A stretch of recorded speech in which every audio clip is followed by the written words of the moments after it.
in quiz. It's just gone 9:15.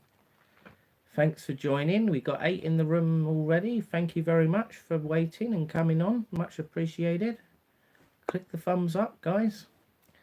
Right then, so we're going to do a quiz. How are you all doing? Hope you're all good and well. So, the first thing we've got to do is get people in the room and get some contestants to do the quiz. That's what I normally say. So is the picture and sound good? Hope the picture and sound's good. Hello, Pauline. How you doing? Right, I just had my dinner. It wasn't the shepherd's pie. It was the what did I have today? I had a pizza today.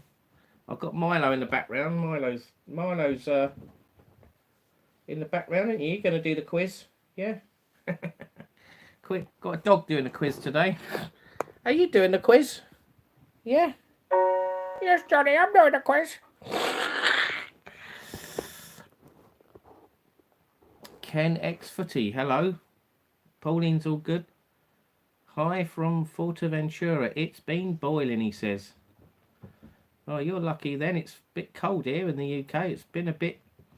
The sun come out a little bit today, this morning, and then it's been like cloudy really most of the day, and it's like not very warm, I'd say. It's pretty rubbish. So, well, you're very lucky. I'm very jealous, Ken X Footy. Congratulations, having a good holiday. So, I imagine it's hot in Tenerife as well then. If it's hot there, it's just along the road, isn't it? Right, so we've got 15 in the room now. Blimey, that jumped up. Come and say hi if you're in the room. Don't be shy. So, I was going to do food and drink today. Food and drink's a popular topic. So we've got 10 new questions. And music. Music. Good old music. So, who likes music? Hello, David Butler. Hello, Ian. Hello. Hello, Denise. Everyone's coming in now. That's what I like to see. Lovely jubbly. Lovely jubbly, as Del Boy says. Lovely jubbly. I'll have to get a Del Boy hat. Or should I get a grey beard and be Uncle Albert? During the war. Or should I be Rodney?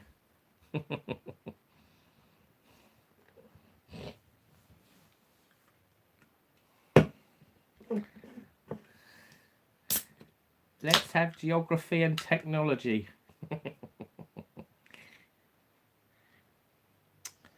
Food and drink, people love it. People love it.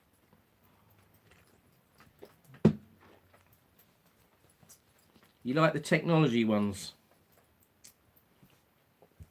Well, we can do that one another day. Well, maybe we'll do a vote. We'll have a vote, David, in a minute. Hello, Anne-Marie. Elton, hello. How you doing? So I missed the beginning of Pete and Shell's premiere earlier. I watched it about halfway through. It was a bit bad, wasn't it? That hotel with those towels, blimmin' it. It was all kicking off, wasn't it? I missed the beginning. I'll have to watch it after this live on playback. A vote is fair, David says. Yeah. So I watched sort of halfway onwards about some towels or something. Being accused of having them, of nicking them. How pathetic is that? A hotel accusing you of taking some towels. Why would you want to take towels from a hotel? I mean, that's ridiculous. It sort of, as the video went on, it sort of reminded me of when I went to Paris last year, and I went out for the day and I come back and all my stuff was missing in the room. Literally, all my belongings were taken from the room, and it was like, WTF, what's going on? And I should have kicked off more really when that happened. I was a bit soft about it, and I should have said, right, I'm gonna call the police because all my stuff's missing, and I should have said, if you don't get my stuff back in 10 minutes, I'm suing you, or I want my money back. But I didn't, and I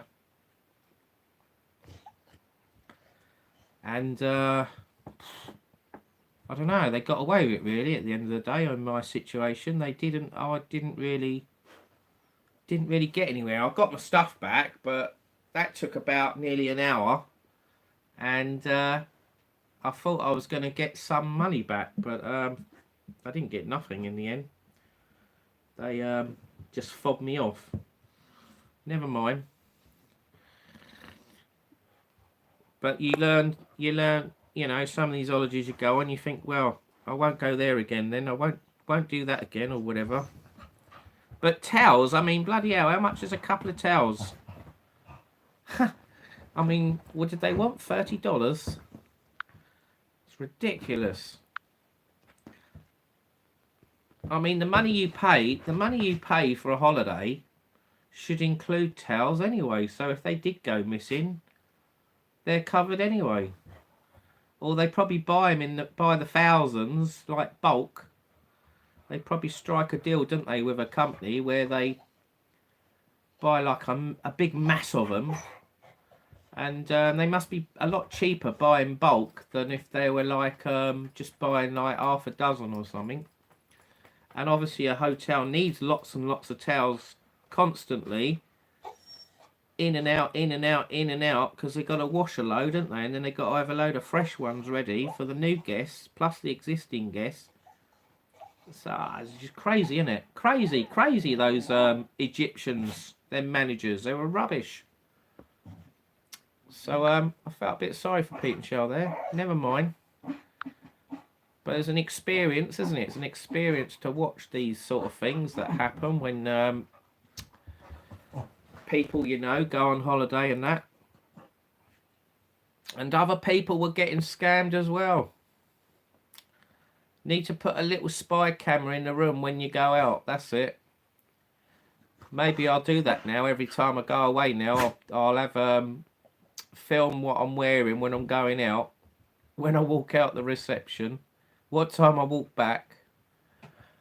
Log it all down or write it all down. And then you've got proof then, haven't you, that you wasn't nicking anything or whatever. Crazy. I'll have to watch it from the start. I'll have to watch it back later. Funny enough, I was watching a Benidorm episode last night. I think it was Series 9, Episode 3. And it was where the Blow and Go guy got a job doing taxi runs, airport runs. And the owner of Blow and Go was watching them on a camera in the hairdressers with like, it was like an award and it was stuck on the shelf. And he was watching the guy where he's coming in with a kiddies chair and doing all the airport runs. He got found out. So it just shows cameras can cameras are the evidence, aren't they? Cameras can prove a point. You know, like if someone's accusing you, if you've got it on camera that you went out or whatever, if you've got the time and date and they say blah, blah, blah, if you've got it on camera, you can shut them up, can't you? Or if you've got a camera and you're spying on your room while you're out or whatever, you can check if anyone pops in the room or whatever. Check the cleaner don't nick anything. It is sad and disgraceful, yes. They should be named and shamed, that's it, Anne-Marie Elton. They should be sacked, really, those staff, shouldn't they? They should get the sack. It's a joke.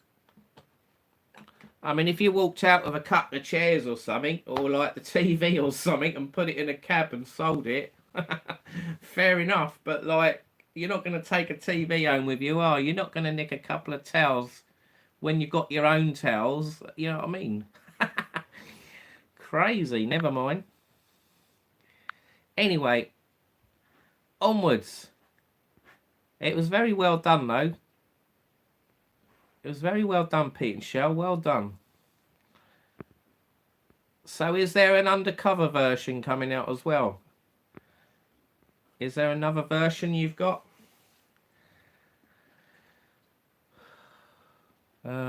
Right, let's... I've missed loads of comments. Apologies. I have to go back now. I'm terrible when I'm missing comments. Welcome from Viva La Crew, Ian says. That's a lovely dog. What's his name? Her name. It's Milo. It's a he. He's a good dog. He's about 8 years old. He's a bit hyper, but he's alright. Don't ya? Yeah, he's lying on the floor. Hello everyone, Denise says. Ken X50 says, Fuerteventura is nice but prefers Tenerife and Gran Canaria. Still having a good time with your mother and little brother. A vote is fair. They make you pay for them. Blah, blah, blah, blah, blah. Hello, Nikki.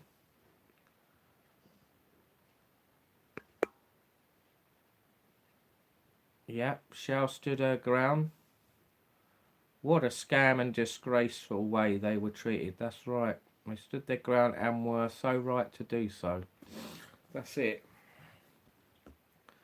It was a scam that Pete and Shell experienced. Some little boy said he was their housekeeper, was pinching the towels, and the guests were blamed and had to pay. Disgusting. US dollars, $15 a towel. Maybe a lot of money. Maybe a lot of money in Egypt. Ken X50 is staying at Caleta Dorada near Castillo, and the room was given. We were given had a broken handle. Works, but it's bad. Worth doing a video on it. Yeah, better make sure they don't charge you on the last day. You broke the handle.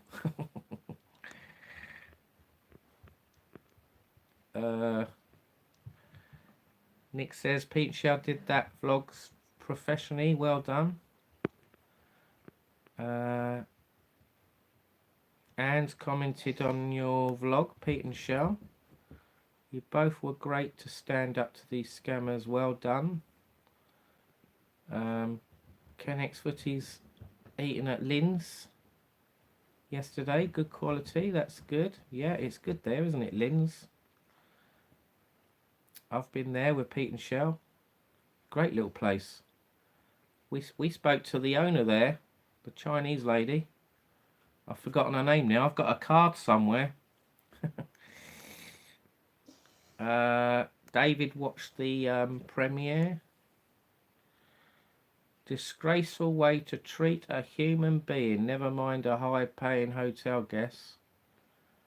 Hi, Pete and Shell. Very good vlog. Disgusting, Denise says. So there you go. Lots of people not happy about it. Disgusted with the service that Pete and Shell got there in that hotel in Egypt. Sharm el-Sheikh. Terrible. Never mind. So they dropped it in the end, did they? They didn't charge you in the end, did they? I'll have to watch the full video back later.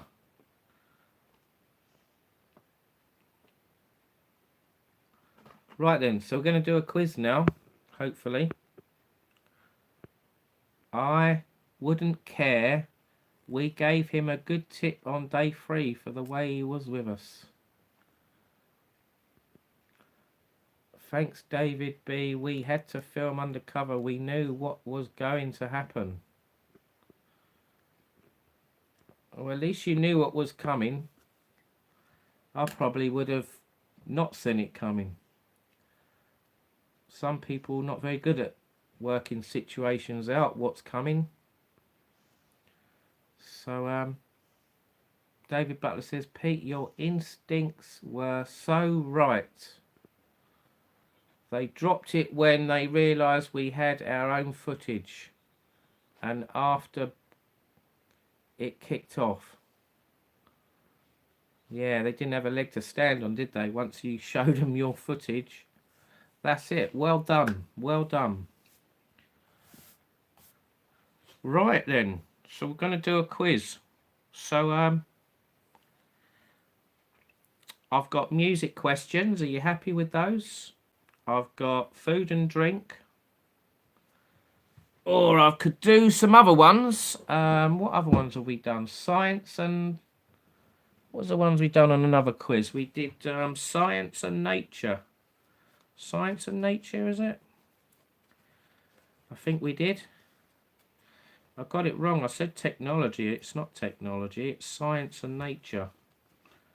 I don't know what made me say technology, unless it's in the box. I'll have a quick look. I'll have a quick rummage, guys. Just check what all the topics are. TV and film, science and nature, sports, pastimes, music. Yeah. So 2, 4, 6, 8 subjects. Or was it 6 subjects? Right. Well, there you go. So what should we vote for then? Do you want food and drink or science and nature? Let's have a vote. We'll do music for half the quiz. And then food and drink or science and nature?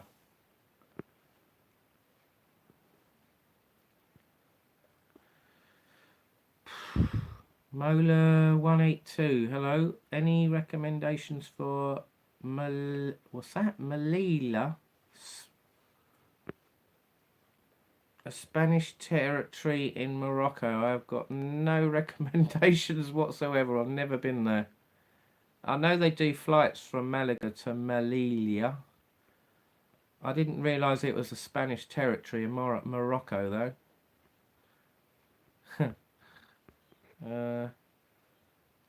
You should. Ian says you should start selling P&C towels in your merch store. Make a fortune. Yeah.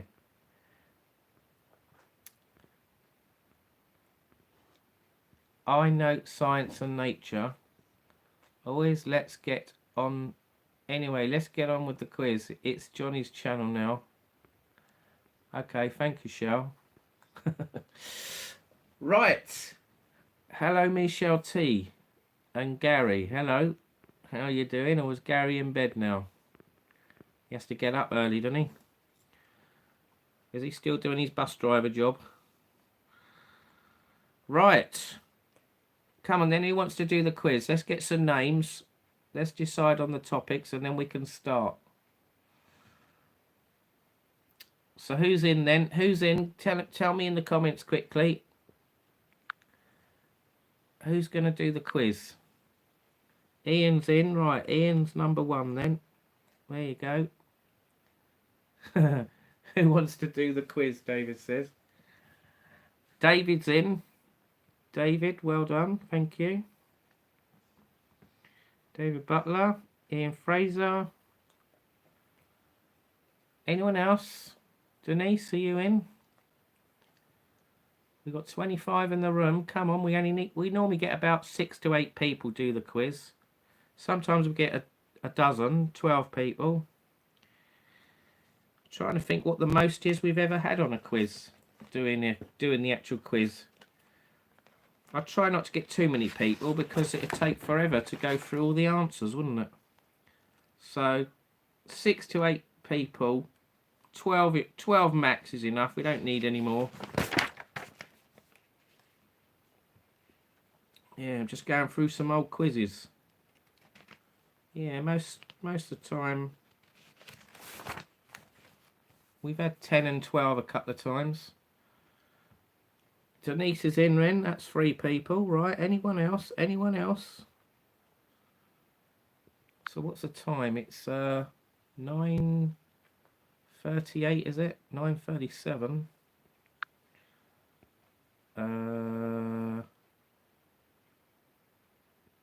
So we got Ian, David and Denise. Anyone else? Pete and Shell. Pete and Shell are going to have a go. Okay, thank you, Pete and Shell. There we go, that's 4.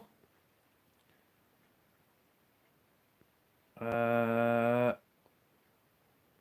Footy could show Fuerteventura live. Well, I can't put guests on this live because I'm on the YouTube one. So I'd have to do that on another live, that Ken Footy. How long are you there for? Maybe I'll go live another day and you can come on and I'll invite you in as a guest and then we can look at where you are live, yeah?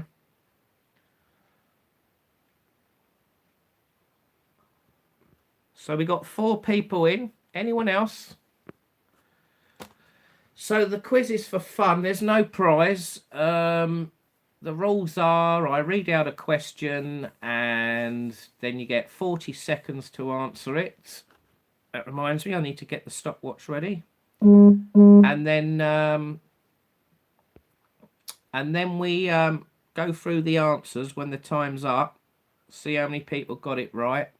So, i.e., question 1 or question 15 or whatever, each question, and then we move on to the next question, and then at the end of the quiz, I add up how many people got their answers right, and then I know roughly who the winner is. Why is this not going up? Oh, no wonder it's not doing it right. Right. Let's start again. Pressing the stop button. What a wally. Right, I've got to get up to 40 seconds. Right, I've just got to quickly do this. So anyone else want to do the quiz while I'm mucking around with this countdown thing?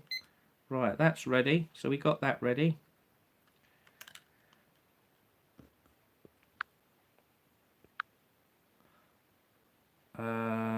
Mark JMJ. Hello, I wish I could join, but got to be up for work at 4:45. Okay, fair enough. You can always do it on playback, can't you? Get a bit of pen and paper and just watch this back on playback, and then you can see how many you got right, can't you? Right, fair enough. That's an early start, isn't it? 4:45, blimmin' heck. Get up every day at that time, Anne. Is that Gary? Might answer some, Johnny. Okay. Right then, so we got 30 in the room now. Tommy, what's your thoughts on the cultural transformation of Eastbourne? The cultural transformation. I don't know. I haven't really lived in Eastbourne long enough, I think. I assume you've lived here a long time.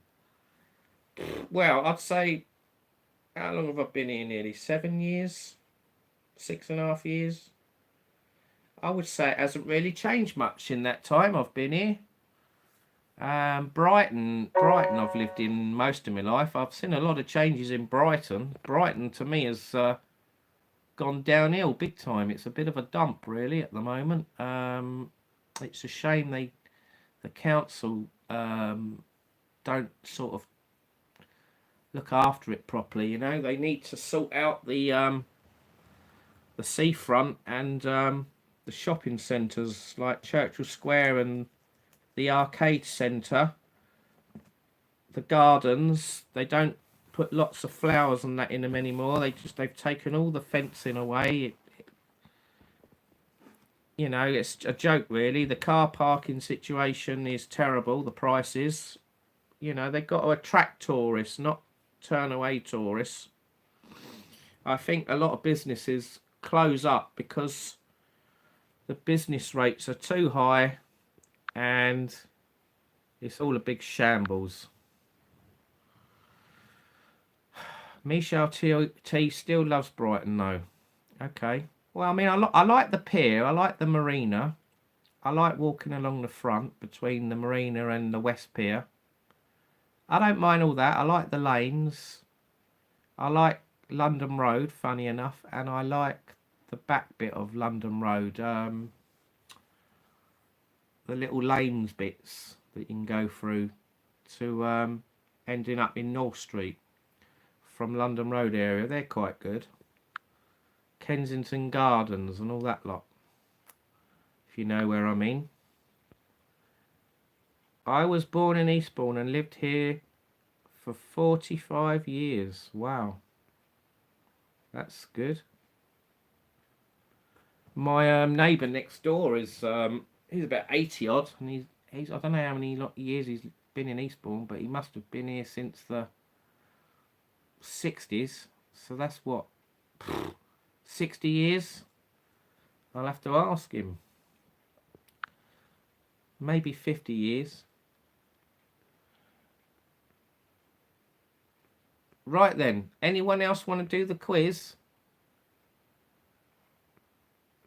So we're going to, have we decided what topics we're doing? We're doing music. So what will it be? The other two topics, it's food and drink or science and nature. What will it be? Come on, quick vote.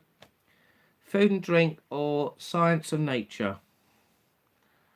If we don't get enough votes, I'll just carry on with food and drink. Or do you want me to change food and drink to science and nature? Come on. You see some changes in that time. Yeah. I'd like Eastbourne to stay as it is, really, because I like Eastbourne. I prefer it to Brighton. It's more relaxing and chilled. I find with Brighton it's too stressful and annoying. Certain things like parking and a lot of shops closing down and things like that. The state of the Madeira Drive bit, those big arches and all that, they're all rusting, they're all crumbling. The council don't care. Science and nature, David says. Science and nature. Joe says food and drink. Tommy says food and drink. Science and nature. Oh, it's 50-50. Good and drink. Good and drink. Food and drink. Oh, I think food and drink's just winning. Gosh, those arches are so bad. They are, aren't they?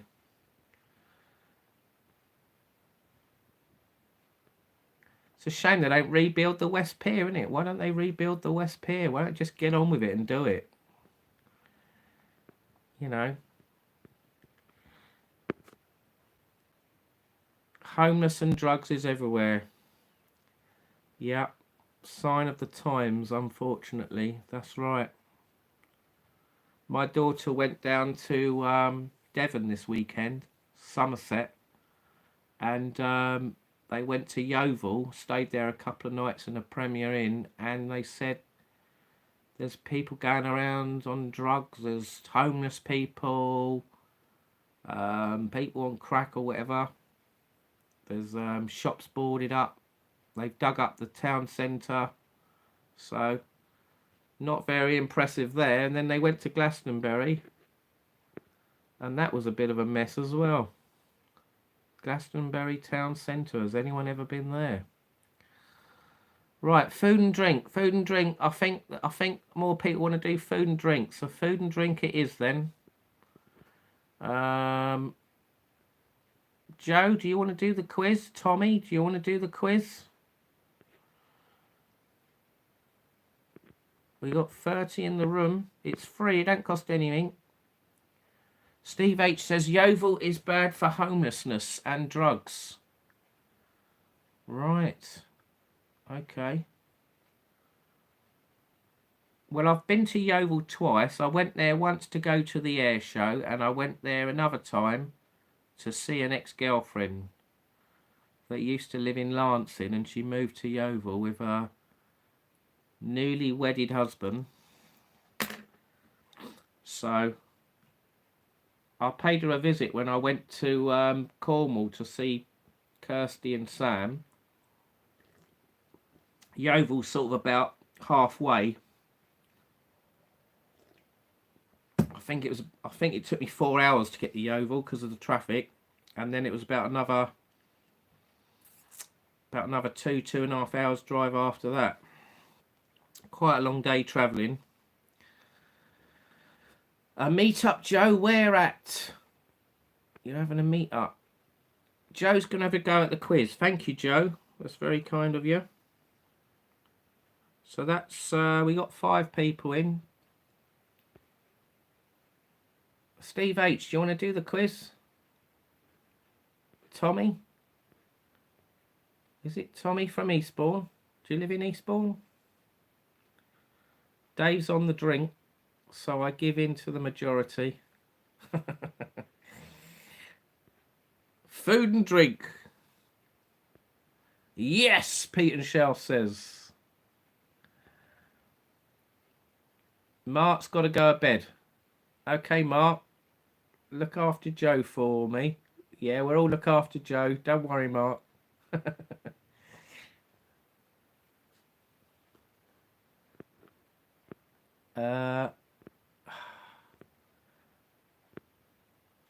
Right, I think...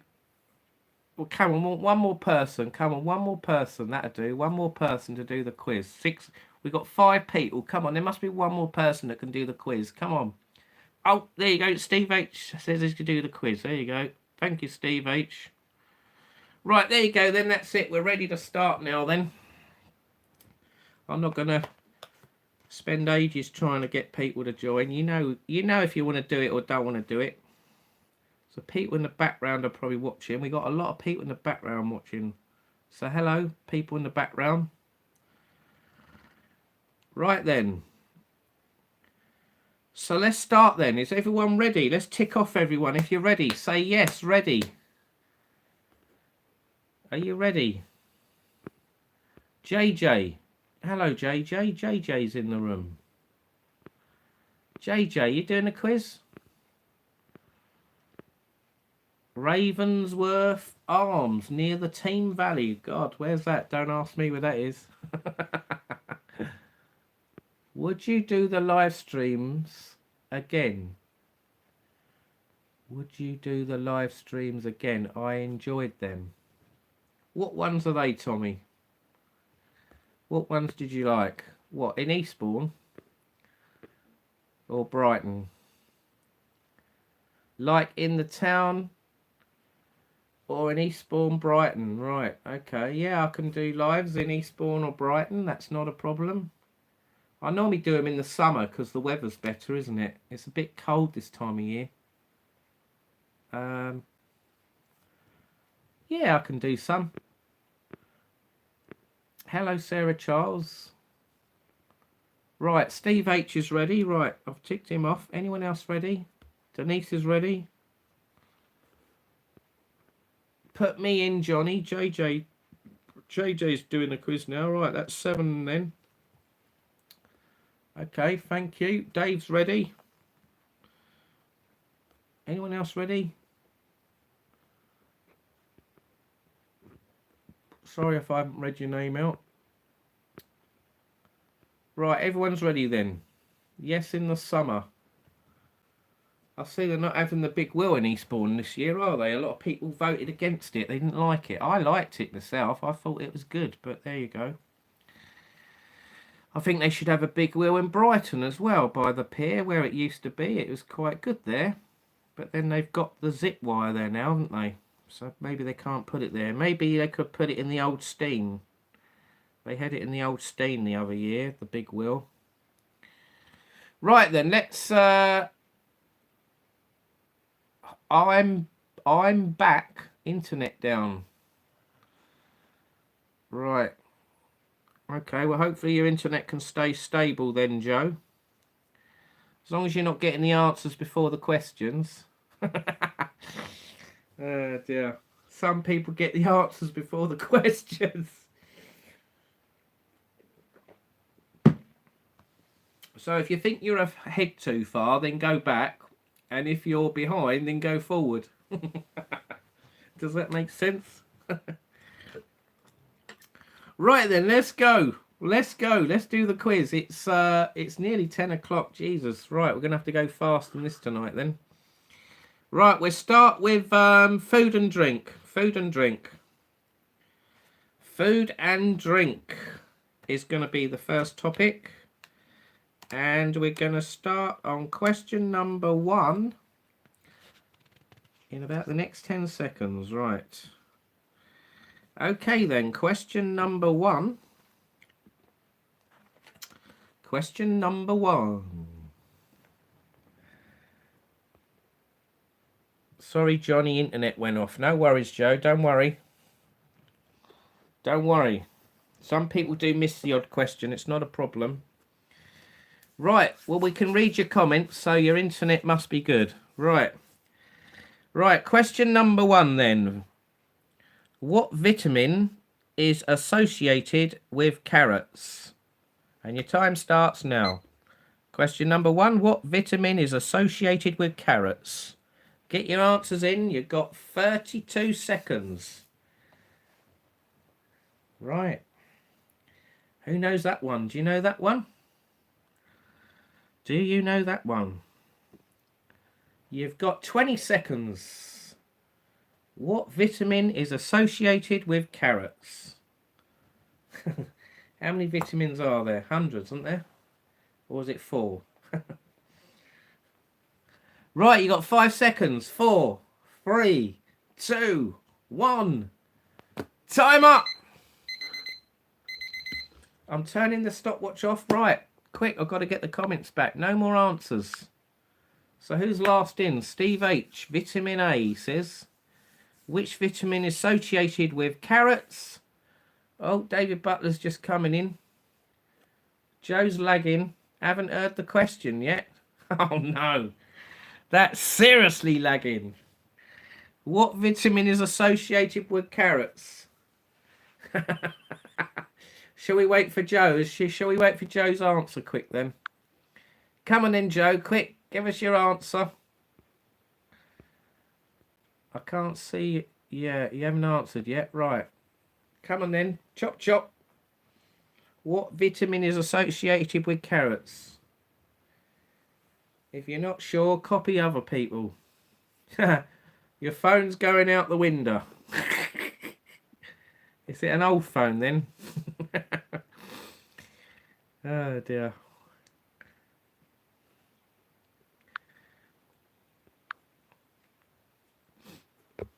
Right, so I've even given the answer, so there you go. You should know the answer. Oh, you didn't hear it. You're behind now, aren't you? Right.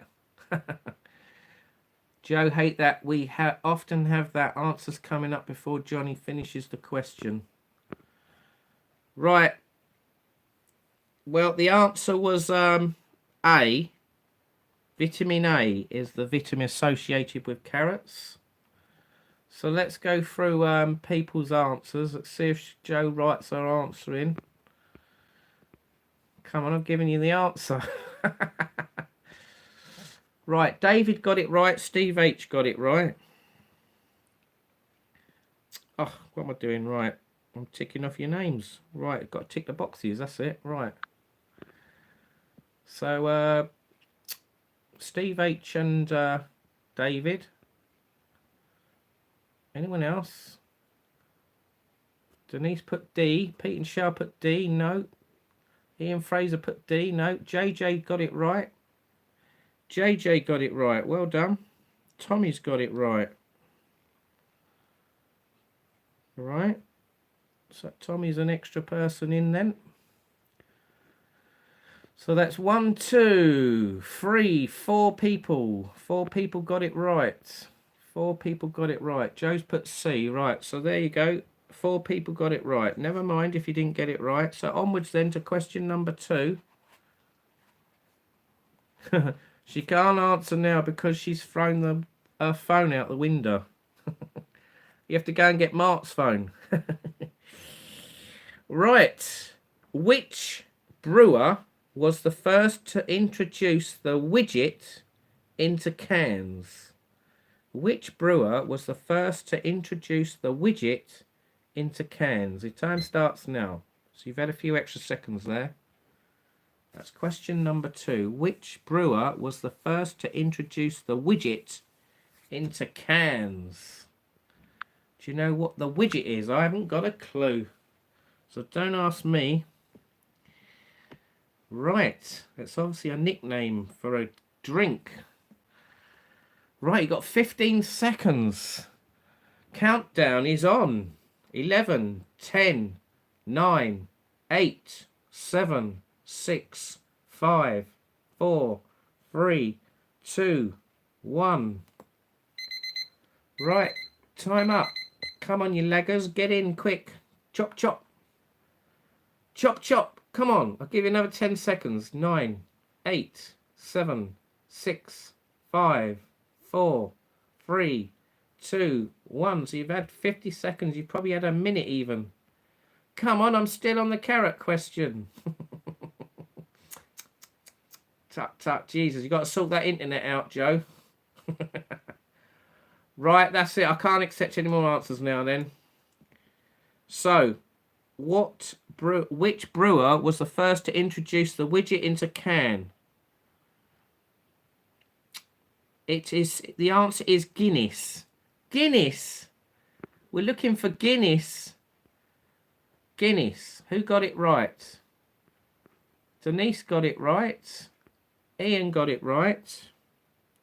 Denise and Ian. Well done. It's not John Smith's or Boddington's. It's Ian spelt it wrong, but I'll let you off. Gunnius.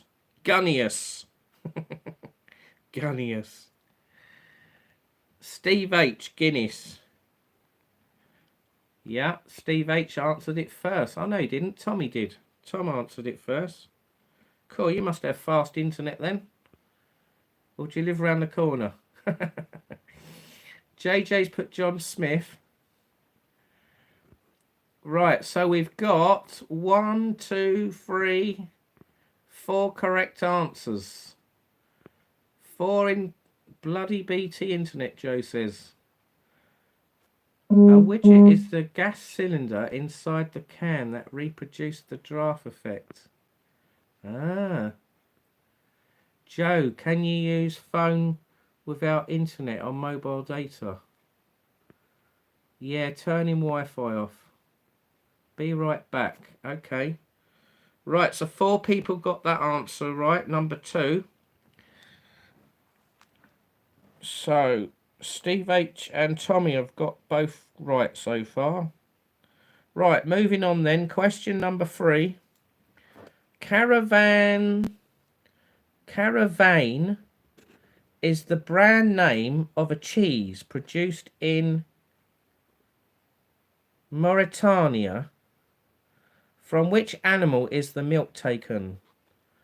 Caravane, spelt Caravane, is the brand name of a cheese produced in Mauritania. From which animal is the milk taken? Your time starts now. So there you go. You've had an extra 20 seconds there. Easy. So what animal is the milk taken? You got the drift, didn't you? Who's going to get that one right? Do you know that one? Where is... what is it? Where is Mauritania? Mauritania? Do you know where that is? I don't. Right, it's time up. Right, quick. No more answers. So lots of people putting goat. Goat, goat, goat, goat, goat, goat, goat.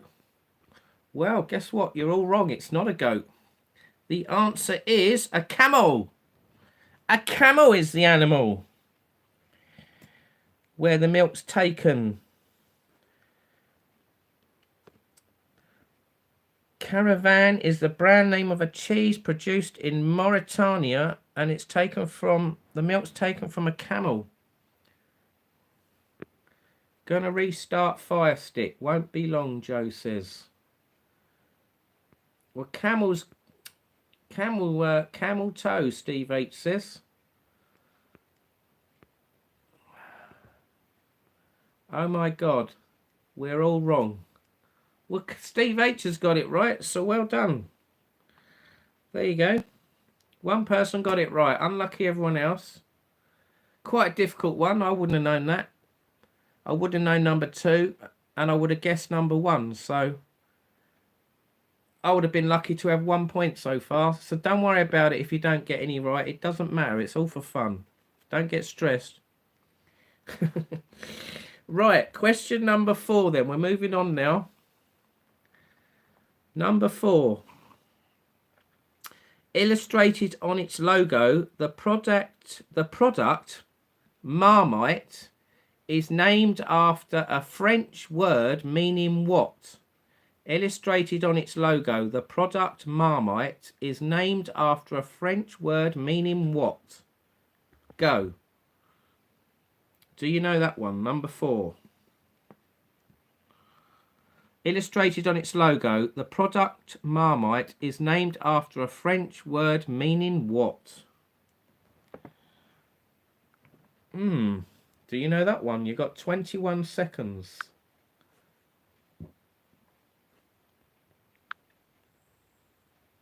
John didn't get that. LOL. No, I didn't get it. Nah. Pete knew, but it was too late. Never mind. Right, it's time up nearly. Oh, it's time up. Come on, get your answers in. I'll give you another 10 seconds. Come on. So we've got a few answers coming in. No idea. Oh my God, Tommy says. Right. No, not many people know that one. It's a difficult one. Right. So, I thought all you Marmite lovers would know this. Right. Illustrated on its logo, the product Marmite is named after a French word meaning what? It's a cooking pot. Cooking pot. Cooking pot. I think someone's got it right. Fish soup? No. No idea. Toast marvellous. Marvellous. That's a good guess. Steve H has got it. Cooking pot. So Steve H has got it. Well done. Well done, Steve H. That was very good. What was the question? Poor Joe. Ah, dear. Right, can you hear me say 10? How many seconds? 1, 2, 3, 4, 5, 6, 7, 8, 9. How many seconds is it going to take for her to hear me say 10? That was age. Oh, dear. Can you fast forward? Can you fast forward it, Joe? Maybe you're behind. If you fast forward it to the right, the line is the red line to the right. Cooking pot. 10 hours later, Ian Fraser's put the answer. Ah, you're too late, Ian. You're too late. You must be lagging as well. Jesus.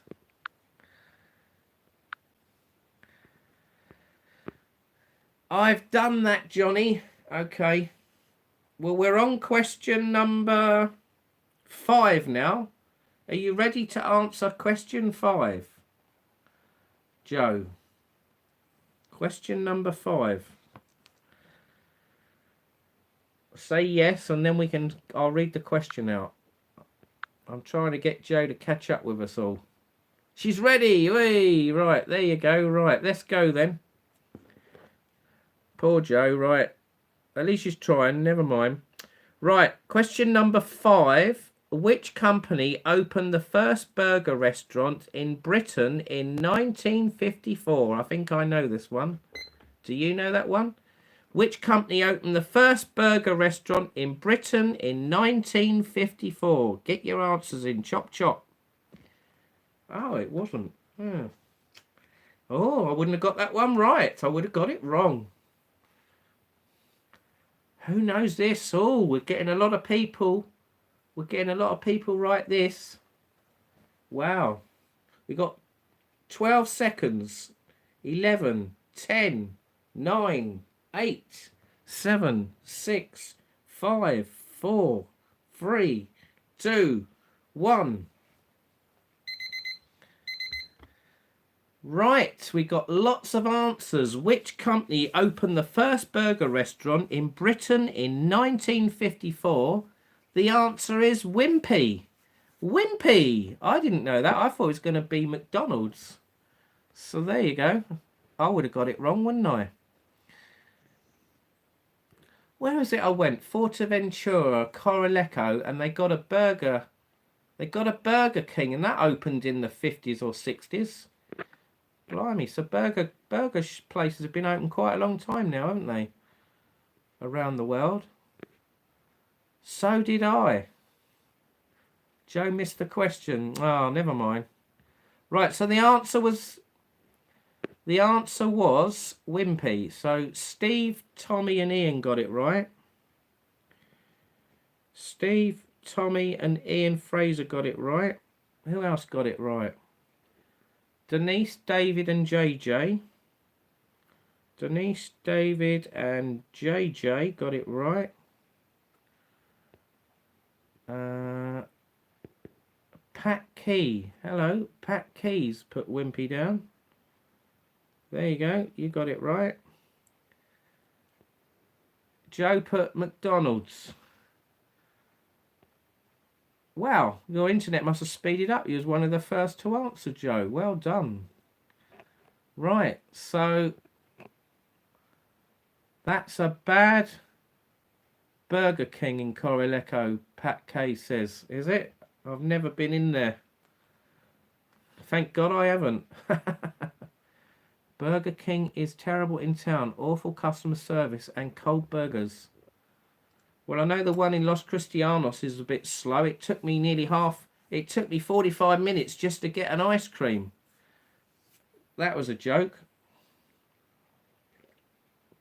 I think I did a little video on it. I can't remember now. It was terrible customer service. Yeah, I kicked it, Johnny. Seems to... You've woken up the router, have you? Well done, Joe. Right, so that's 5 questions done and dusted then. Right, we're on question number 6. Who wrote the cookbook, How to Cheat at Cooking? Who wrote the cookbook, How to Cheat at Cooking? Go, that's number 6. Who wrote the cookbook, How to Cheat at Cooking? There you go. Who wrote the cookbook, How to Cheat at Cooking? You got 30 seconds. Who done that? Do you know that one? Get your answers in, come on. Who's going to get this one right?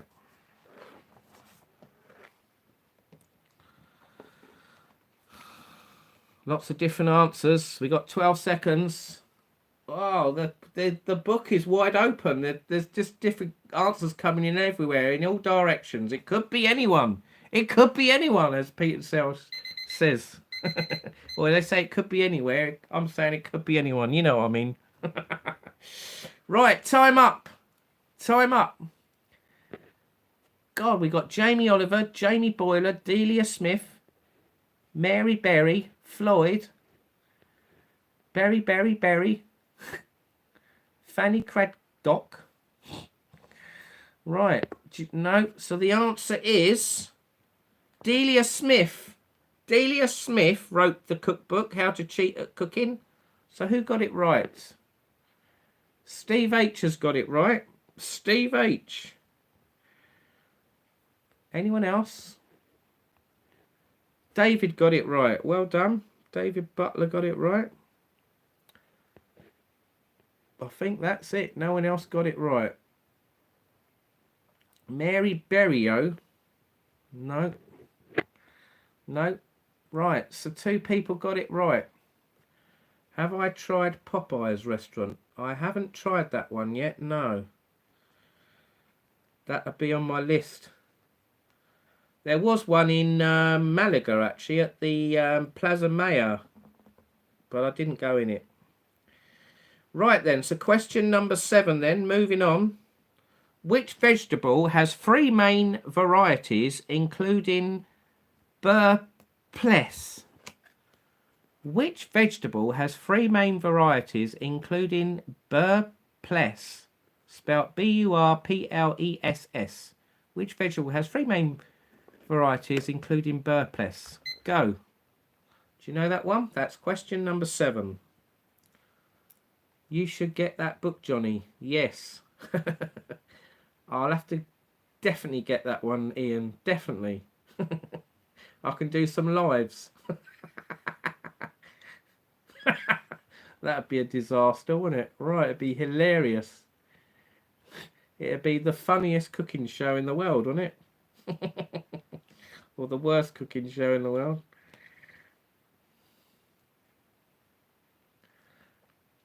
I was talking to Lucas, my friend, earlier. He said he might do a live soon, cooking something. Right, it's time up. So, that's it. No more answers. So, what vegetable has 3 main varieties, including burpless? The answer is cucumber. Cucumber is the answer. Has anyone got a cucumber? For the answer, not for anything else. Right. Hard one to read and answer. Cabbage leeks. What is that? Ha ha ha. Carrots. Carrots, peppers, celery, pepper, carrots. Doesn't look like anyone got it right. Oh, hang on. Pete and Shell's got it right. Cucumber is a fruit, not a vegetable. I haven't had... Did I say the answer? Cucumber. John. Now, why do you want a cucumber? No, that's tomato, Pete. Cucumber and tomatoes. Right, who got it right then? Have you got a cucumber and donuts? Yeah. Cucumber and jammy donuts. Well, I didn't write these answers, but the answer, it does actually say cucumber. So apologies if they've got it wrong, but I've got to take cucumber as the answer. So Pete and Shell got it right. So there you go. I'm going to give them the correct answer for that. Well done. Pete K, my second answer. Pat K, rather. Do a cooking video. It will be a good laugh. Yes. Celery, peppers, cabbage. Blah, blah. No one's got it right except Pete and Shell. So there you go. Pete and Shell got that one right. So well done, Pete and Shell.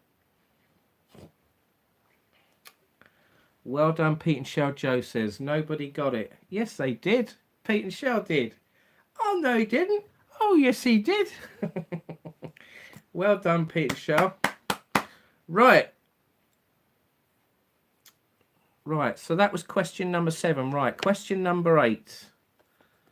Mendoza wine comes from which country? Mendoza wine comes from which country? Spell Mendoza. Right, go. Mendoza wine comes from which country? So where could that be from? Do you know that one? Mendoza. I hope I ain't read these questions out before. I think I have, you know. These questions look familiar to another quiz. Oh my God. Oh dear. Right, I bet some of you have clicked, haven't you? Yeah. Right, you got 5 seconds. 4, 3, 2, 1. Right, time up. So, which Mendoza wine comes from which country? The answer is Argentina. I'm pretty sure I've read this one's out before. So, if you know the answers I read out before on a quiz, you'll know the next 2, wouldn't you? Right, so Argentina. Tommy and David have got it right. Well done, Tommy and David.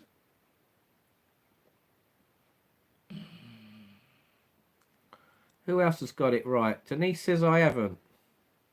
I swear I have. Italy, Australia. Pete and Shell got it right. Well done. So if you've drunk the wine, you'll know anyway, won't you? Steve H. That's 4 people. Italy, Chile, Italy. No, right. So 4 people got it right. If you have, you will only know the answer if you remember the... Well, I sort of remember Argentina, so that's why I'm thinking.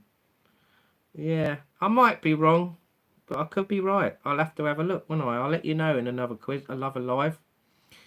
Right then, question number... That was question number 8. Question number 9. Question number 9.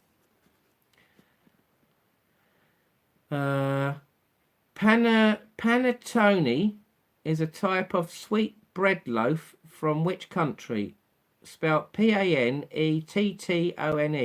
is a type of sweet bread loaf from which country? Panettone. That's giving it away, isn't it? Is a type of sweet bread loaf from which country? Right, go. Do you know that one? Everyone's going to get this one right, I reckon. I'll be shocked if you don't. Right. We've got a few answers. We've got 1, 2, 3, 4, 5 answers, 6 answers, 7 answers, 8 answers. Pete and Shell's got a fast internet. Wow. It's a good job I don't just take the first answer, isn't it? At least I'm lenient and I'll let you all answer. Right, it's time up nearly. Right, time up. So, the question was, panettone is a type of sweet bread loaf from which country? The answer is Italy.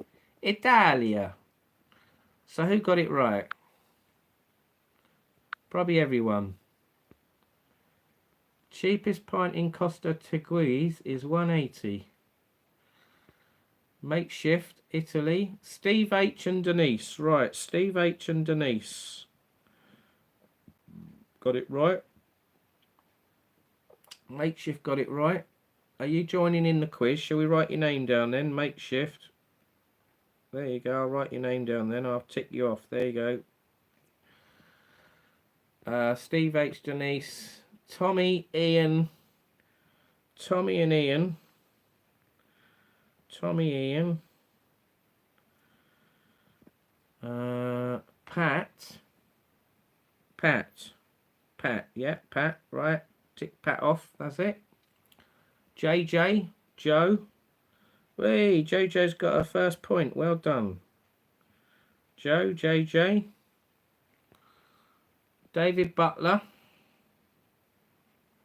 David Butler. Pete and Shell was first. Well done. So everyone's got that right. So that, you know what that means? A round of applause, doesn't it? Because everyone got it right. Well done, well done, well done. I think the way I said it, though, made it easy, didn't it? I was sort of giving a sort of Italian accent slightly. I should have done it in Welsh or Scottish. Panettone is a type of sweet loaf from which country? Hey, Jimmy. Right, so question number 10 now, is that right? Or have I screwed up? No, we're on question 10. So this is why I'm saying I think I've done this before, because this question looks familiar, unless it's on another card. Right, number 10, what is the best-selling beer brand in the world? What is the best-selling beer brand in the world? Right, go. Totally fluent, Johnny. Do an Indian accent. Panettone is a type of sweet loaf from which country? Good day there. Panettone is a type of sweet loaf from which country? Right. Enough mucking around. You've got 10 seconds. Which is the best-selling beer brand in the world? Yes. Yes, I've definitely done this question before. Right, time up. Right, The answer is snow beer. Do you remember? I did this probably about 5 or 6 weeks ago. Snow beer. I think it's from China. Look it up, snow beer. Where does snow beer come from? I'm pretty sure it's in China. And that's why it's the best-selling brand beer in the world, because I remember I looked it up. So, Michael Narry's never heard of it. What the? Coors, Foster's, Budweiser, Johnny, Snow. Steve H has got it right. Snow, I'll accept that. Budweiser, Carlin, Foster's, Stella, Foster's, Bud. So, Steve might have remembered. Yeah, I remember, he says. There you go. So there you go. Those 5 questions were read out before. Accidentally. I'll have to keep track of what ones I'm reading out, so I don't read them out again. So I'm going to write the numbers of the cards so I don't screw up again, because I think I've done that a couple of times now. I do look at the questions before I pick them and think, no, I haven't done that. And then sometimes you think, hang on a minute, I have done them ones before. Right, so we're halfway through the quiz. So that's the end of food and drink, if you didn't do very well on that. So we're going on to music now. Music. Music, music. Pat Keys drinking Victoria Malaga. That sounds very nice. I had a pint of Victoria Malaga in Weatherspoons in Benalmádena. Madry is nice, Tommy says. Hate music questions unless pre-1970, David says. LOL Ian. Joe's laughing. Polar bears drink it. This survey is updated every 6 months. What the hell is snow beer, Joe says. Oh dear. It's what Ian says. It's the beers, polar bears drinking it. There you go. Or Eskimos. Oh dear. Joe says she's useless at music unless it has to be the 80s. There you go. Right. Right then, so we're ready to start the music questions now. The music questions. So question number 11, we're about to start. If you want to go and you needed a wee quick. Right. Milo's gone asleep, or sort of asleep. He can't answer, bless him. You ain't got a clue, have you? Hey? You ain't got a clue. You know, all your answers would be dog food. Food. Right. Question number 11 then. So here we go. So we've been live an hour. Click the thumbs up. I love the King Arms. It's gone now. Makeshift. Where are you from, Makeshift? Is that in Eastbourne you're on about?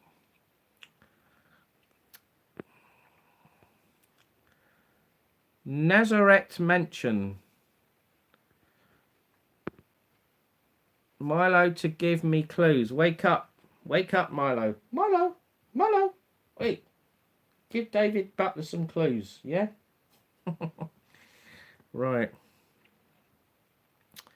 Right then, here we go then. Question number 11. Question number 11. It's music now. Music questions. Who was guitarist, vocalist, and principal songwriter of the Velvet Underground? Who was the guitarist, vocalist, and principal songwriter of the Velvet Underground? Go. Time starts now. Go. So that's question number 11, a music question. Will you get that one right? David might know that one because it sounds quite an old question. There you go. Who wrote... Right, so we got 20 seconds. It's near Seaside Rec and Playground. Oh yeah, that's all boarded up, isn't it, that pub? Yeah, I see it every time I drive along Seaside. Makeshift 101. Right, we've got 5 seconds. 4, 3, 2, 1.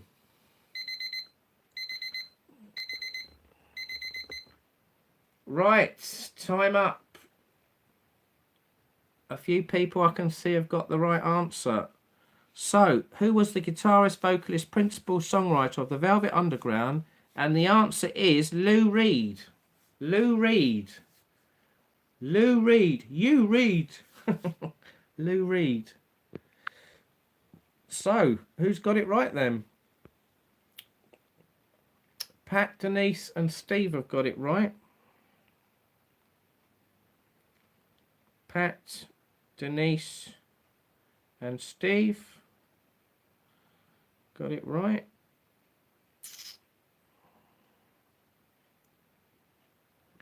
Who else got it right? He's much the same age as Paul McCartney, Lou Reed.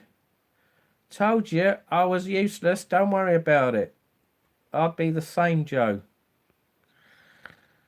Right, so Denise, Steve H.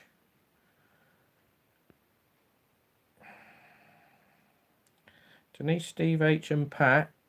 Right, so 3 people have got it right. Ian Fraser says Jimi Hendrix. Who's he? No idea. David Butler got it right. Yeah, I've ticked you off. That's right. No, I haven't. There you go. Right, so that's 4 people. Steve H, Lou Reed. Yeah, I've done you. Yeah. Iggy Pop, Elton John, Aswad. Right. So, I didn't answer, Tommy said. No, you didn't answer. That's right. Have I tried Kerala flavors? No, I haven't. No. Pat K prefers loo rolls. Anne says, no, you're not. You are great. To Joe. It's all for fun, isn't it? It's all for fun, so don't worry about it. Right. Question number 12 then. Moving on. Who represented the UK? Who represented the UK in the 1974 Eurovision Song Contest with the song Long Live Love? Who represented the UK in the 1974 Eurovision Song Contest with the song Long Live Love? Go. And it wasn't ABBA. So there you go. Who represented the UK? The UK. ABBA are Swedish, so it's not ABBA. So there you go. What's the answer? Come on.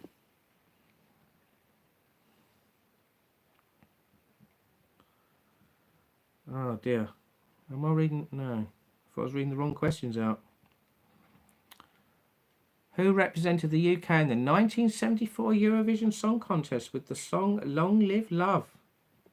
You got 3 seconds. 2, 1. Wow, I wish I was at the 1974 Eurovision Song Contest. I would have seen ABBA and I would have seen this other guest.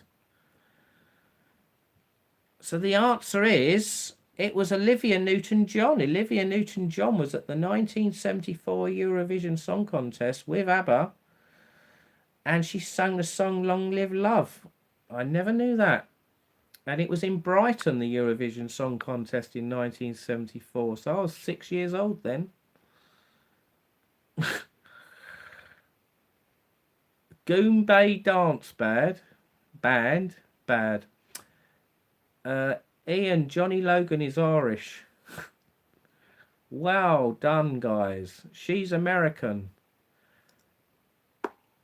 Who represented the UK? Well, she was obviously allowed to, because that's the answer. It says here, Olivia Newton-John. There you go. So, who got it right? Webby. Do you know who Mike Oxlong is? And Mike Hunt. That's a joke. Right. Webby on boom. What's happening, Johnny? We're doing a quiz, Webby. Right, so who got it right? Denise has got it right. It's taken about 10 hours to go through the answers here. So, I'm not doing very well here. Apologies, guys. Right, Denise has got it right. I'm laughing too much, that's why. Joe was only 2 then. Okay. Pet Shop Boys. It wasn't the Pet Shop Boys, no. I don't think they existed then, did it? Aswad? No, it wasn't Aswad. Steve H has got it right. Well done. Steve H. Aswad? Come on, they was in the 79, 80s. Mind you, they might have been around in 74. I could be wrong. Johnny Logan? No, it wasn't ABBA. Anna? No. Brotherhood of Man? ABBA? Right, so there you go. We only got 2 correct answers. So there you go. 2 correct answers. Webby's in bed. In bed me. Boom. Sports quiz, please. We'll do one of them another time. Then you can get all the answers right, Webby. No, Webby. This is worse than VAR, Pete and Shell says. Throw the towel in, Pete. Throw the towel in. Very good, Ian. Very good. Throw the towel in, yes. Throw the one in from Egypt. That's it.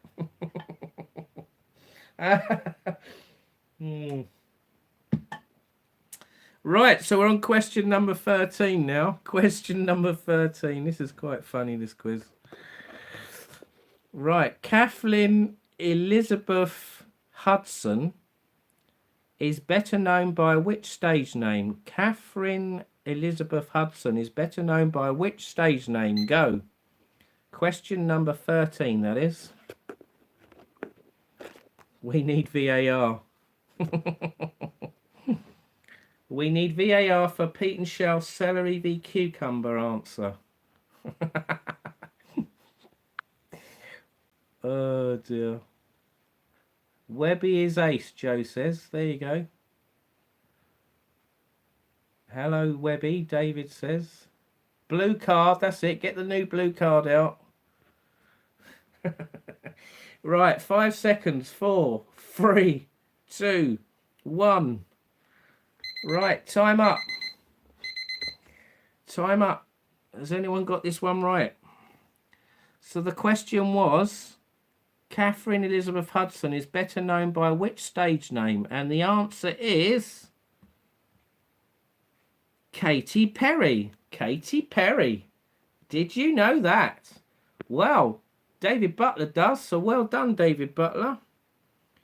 How did you work that one out? Blimmin' hell, you're clever, David. Shirley Bassey. It's not Shirley Bassey. Lady Bloody Gaga. No. Shirley Bassey.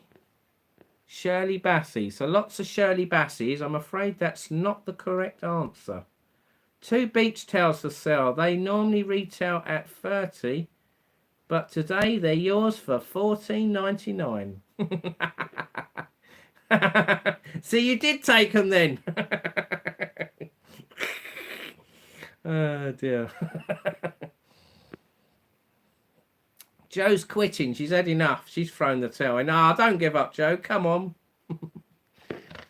Sold. Ian Fraser says, yes, I'll have them. Quick. Lost connection, JJ. Oh dear. There must be a high demand in the Midlands then, JJ. Right, so only David got that one right.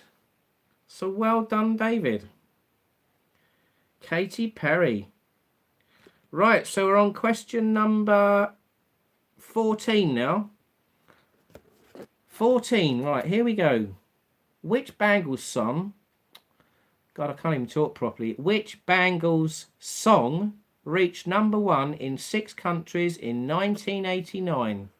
Which Bangles song reached #1 in 6 countries in 1989? Oh dear. Well, I was going to think it might be a certain answer. I was going to laugh my head off if it was, but it's not. Right. I'll tell you in a minute. Right, you've got 30 seconds.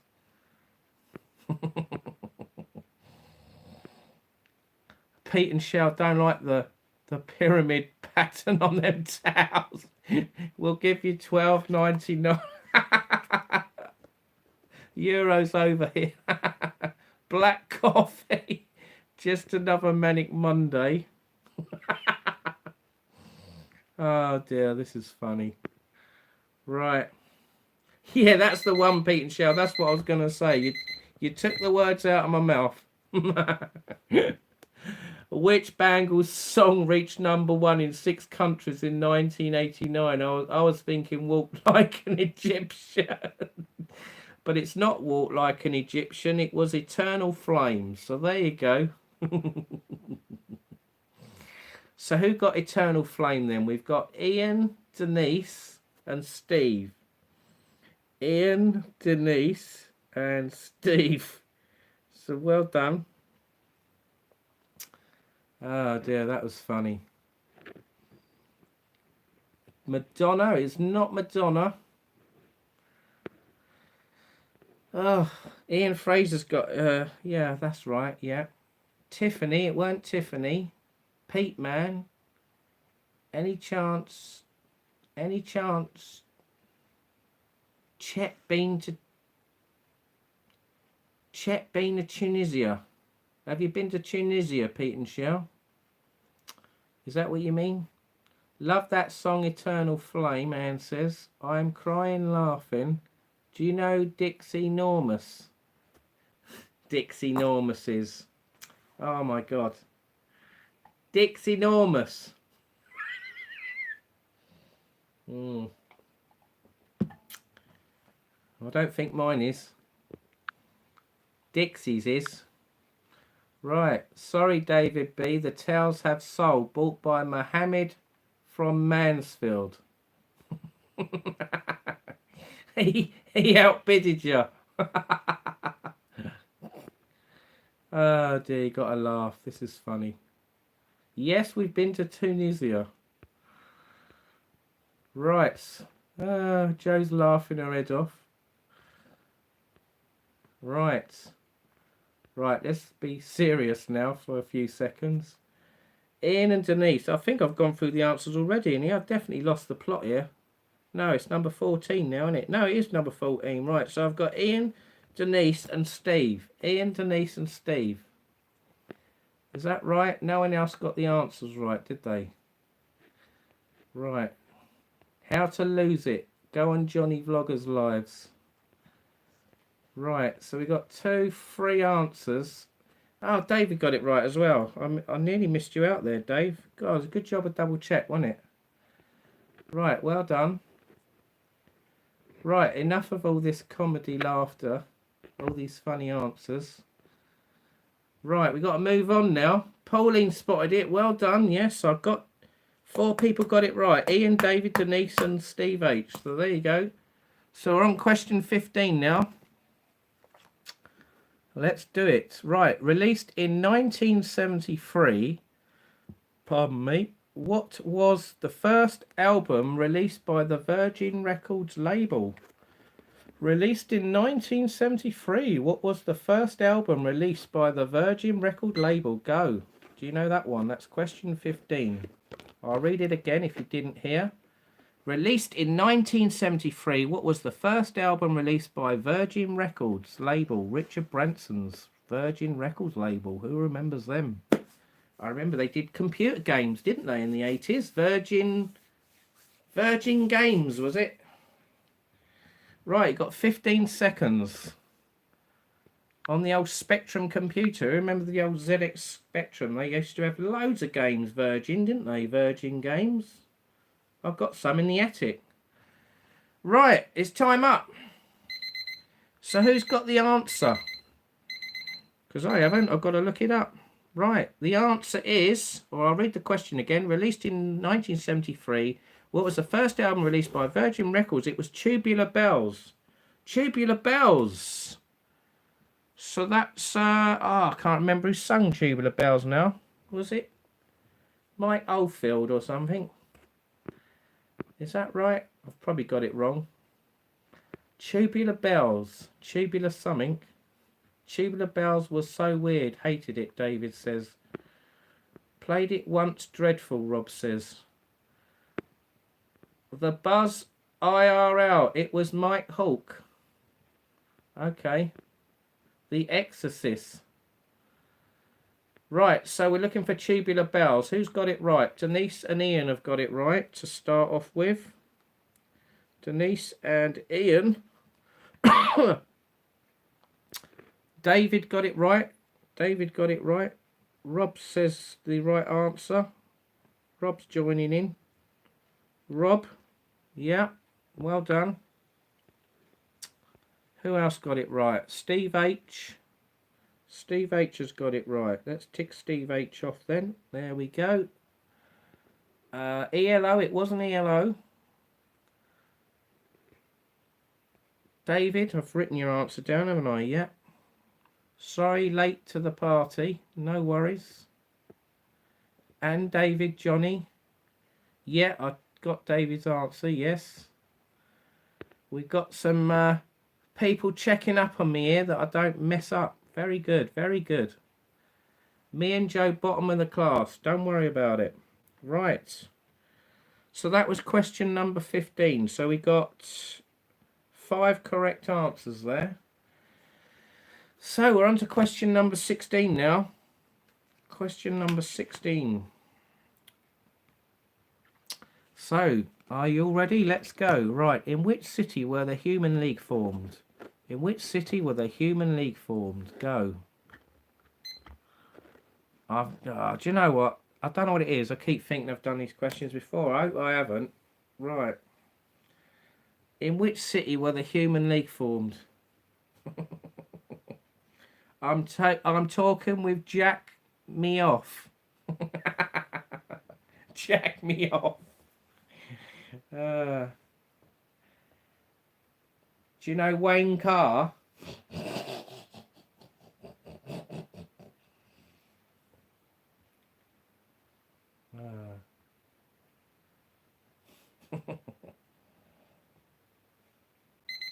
Right, time up. In which city were the Human League formed? The answer is Sheffield. Shanefield? You mean Sheffield? Do you know Mike Hunt? Oh dear. Love the laugh. Right. Yeah, there's a few other ones I can think of. I'll try and remember them in a minute.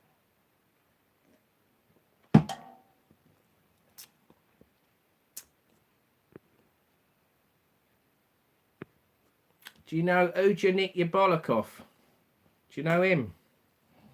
He's quite a popular person. Right, so who got it right then? Pat Key and Ian. Pat Key and Ian.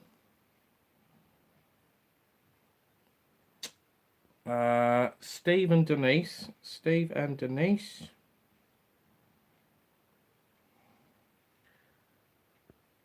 David and Pat. David. Pat's already answered, hasn't he? Yeah. JJ's got it right. Rob's got it right. Well done, JJ. Whee. JJ and Rob, was it? Yeah. I'm talking with Jack Me Off. Do you know him? Yeah, we know him. Right. You missed the question. Missed the question. Been for a wee. Okay. Tunisia isn't that clean. Beach is dirty. Get followed all the time. Stray dogs. Johnny Vlogger, try Mallorca. Spain fanatic. You must go. Really should have took my phone with me. Then I would not have missed the question. Gabby what? Gabbiorno? Gabbiorno. Gabbiorno. What does that mean?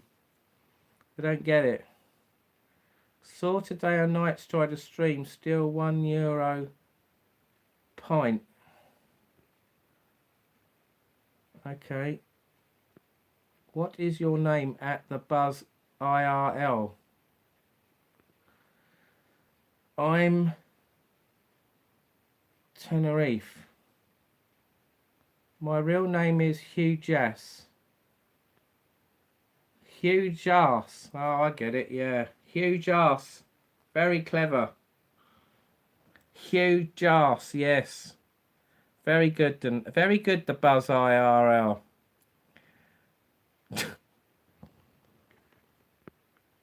I hear Tunisia's filth, but it's cheap.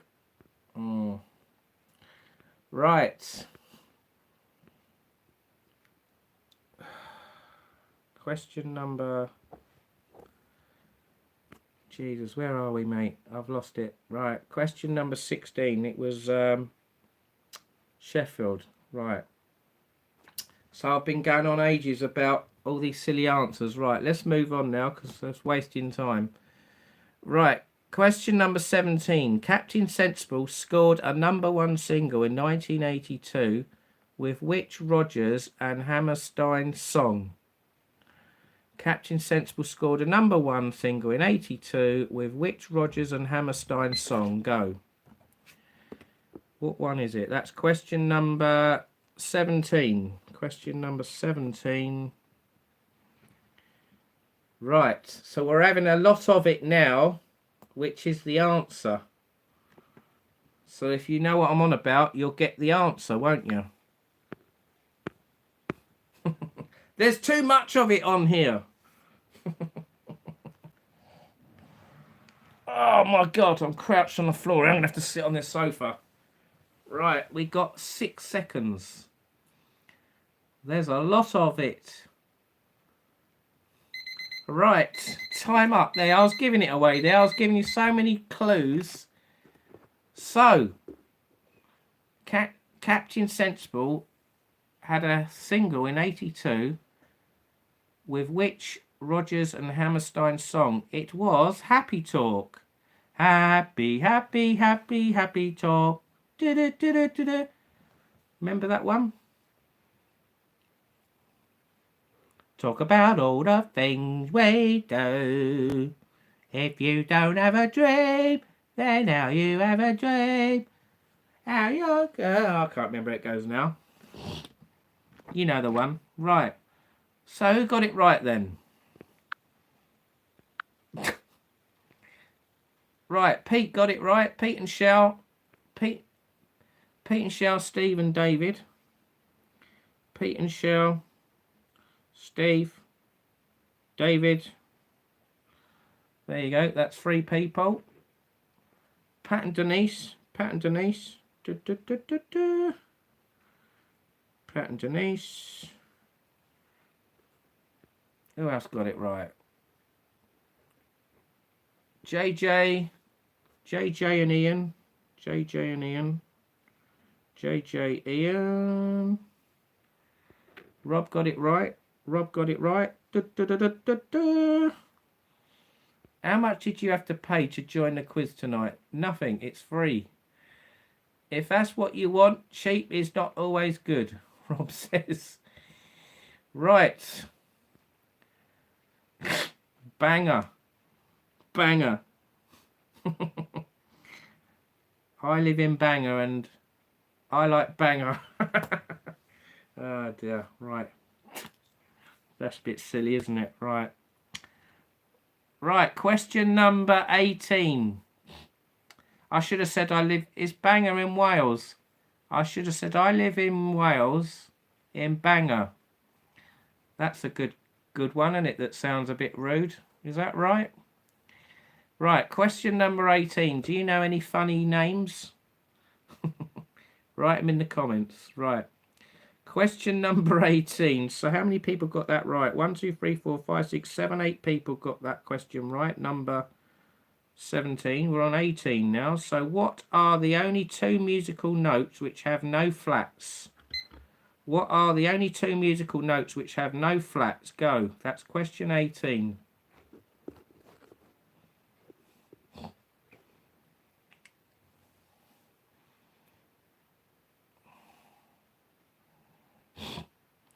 Banger, banger, same thing.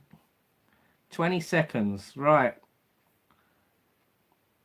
What are the only two musical notes which have no flats? Do you know that one? You got 7 seconds. 7 seconds. Right, time up. So we could say you could get 2 points on this question. If you get both letters, you get 2 points. If you only get one, you get 1 point. C major, A minor, Steve says. No. Right, the answer is the 2 musical notes which have no flats are C and F. C and F. So did anyone get C and F? We've got C and D, E, F, G, C, C and G, D, G, F, E, F. No one got both right. So it's a case of who got them right then? C and F. So Pat K got C. So that's 1. E, F, you got 1, Ian. Christ, this is going to be difficult to work out, isn't it? Denise got G. No. C and A. Steve H, you get 1. C and G. So Rob gets 1. D and G, David put. No, it's none of them. F. F. Denise put F. And G. So you get 1. Denise gets 1 then. Right. And trombone, E, F, J, J. JJ gets 1 then. And that's it. So no one got both right. So 1, 2, 3, 4, 6 people got 1 point out of a possible 2 for that question. Right. So we're on the final question. No, I'm not. I'm on question 19. So we've got 2. This is the second to last question. Right. Yeah. Question number 19. In 2003, who became the first Russian act to have a #1 single in the UK? In 2003, who became the first Russian act to have a #1 single in the UK? I think I've read this out before, you know. This is controversial. It's a bit dodgy, these questions. Can you phone a friend? Yeah, if you want. If you can get the answer in time. Right, so in 2003, it became the first Russian act to have a #1 single in the UK. You're going to get that right. You've got 20 seconds. Number 19.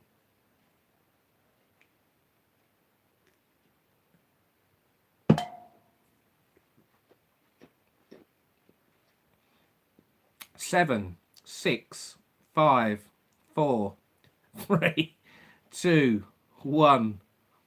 Putin. Putin's Pets. It wasn't Putin Pets, but a good answer. The answer is tattoo. Tattoo. Tattoo. Right, who got it right then? Denise has got it right. Well done. JJ's got it right. Well done. David's got it right. Well done. Anyone else? Steve H. Yeah. Steve H has got it right. And Pat's got it right. Well done. Anyone else?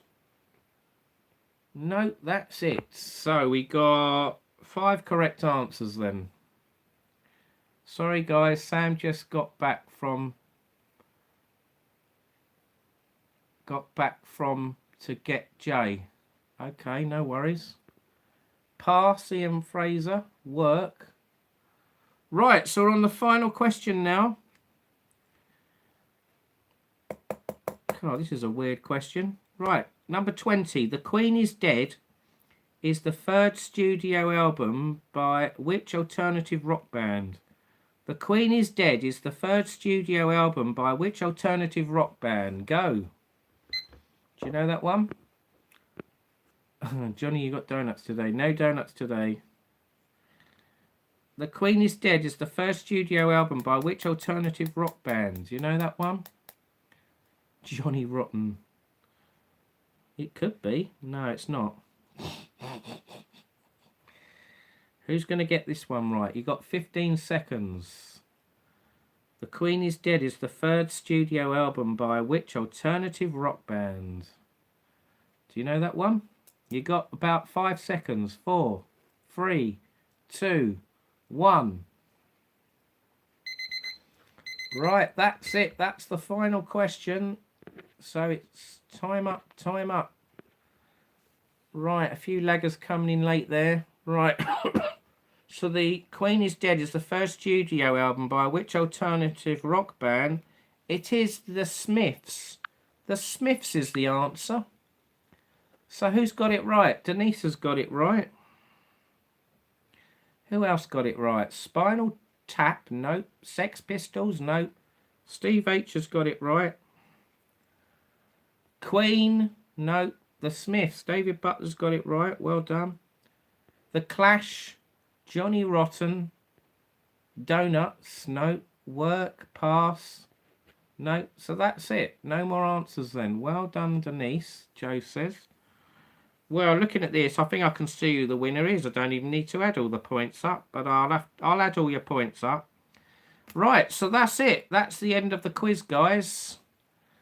Thanks everyone for taking part. Click the thumbs up if you enjoyed this quiz. It'd be much appreciated. So let's go through everyone's answers. Don't be embarrassed if you're embarrassed by your score. Don't worry about it. It's all for fun. So let's do the little drum. Shall we do the rubbish drum act that I do?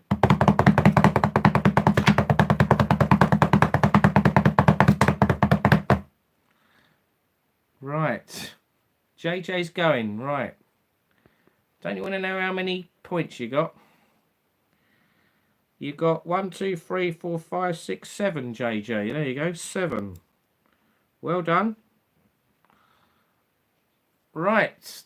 So JJ's off. I've just told how many he's got. Right. We haven't won, Pete Shell says. Right then. Ian Fraser. You have scored 1, 2, 3, 4, 5, 6, 7, 8. 8 points. Ian Fraser, 8 points. Right, David Butler. You have scored 1, 2, 3, 4, 5, 6, 7, 8, 9, 10, 11, 12, 13. 13 today. Well done. That puts you in the lead.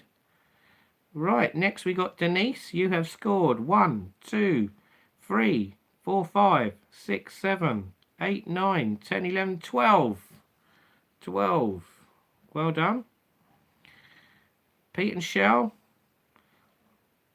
You did well, but you didn't win, I'm afraid.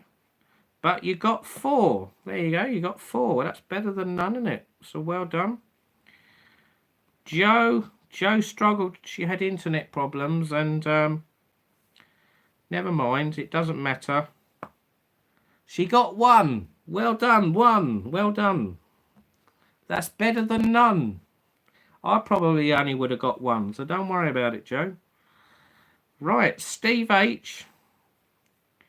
Steve H, you've done very well. I think you're the winner.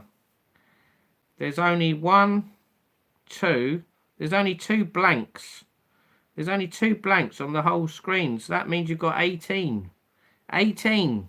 Wow, 18. Wow, that's an amazing score. So well done, Steve H. Next, I've done JJ, got 7. Tommy, he's got 5.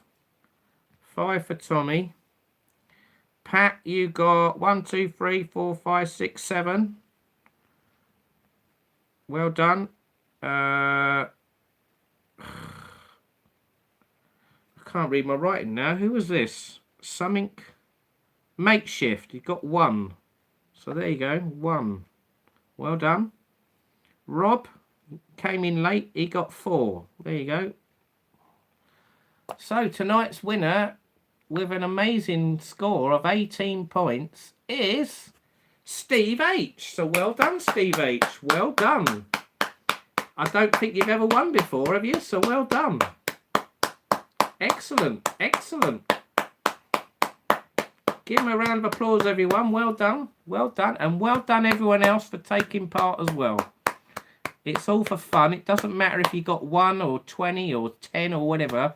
It's all just for a bit of fun, isn't it? So there you go.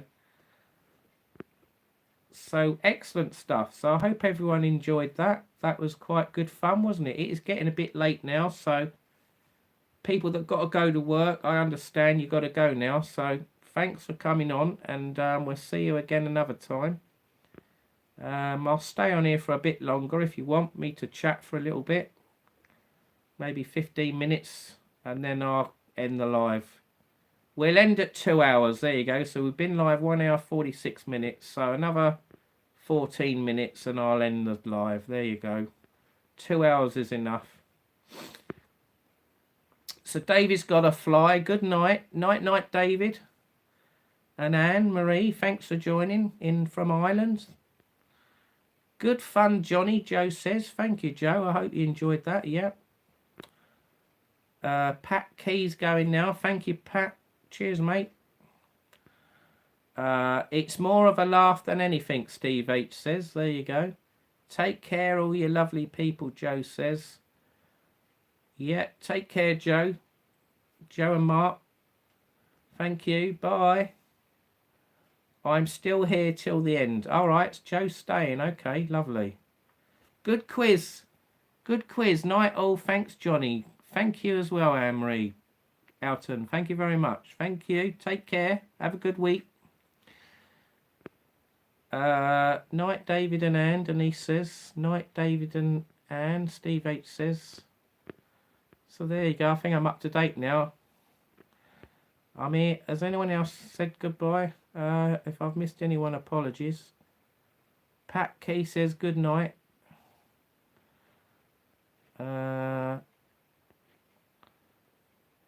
Well done, Google, Rob says.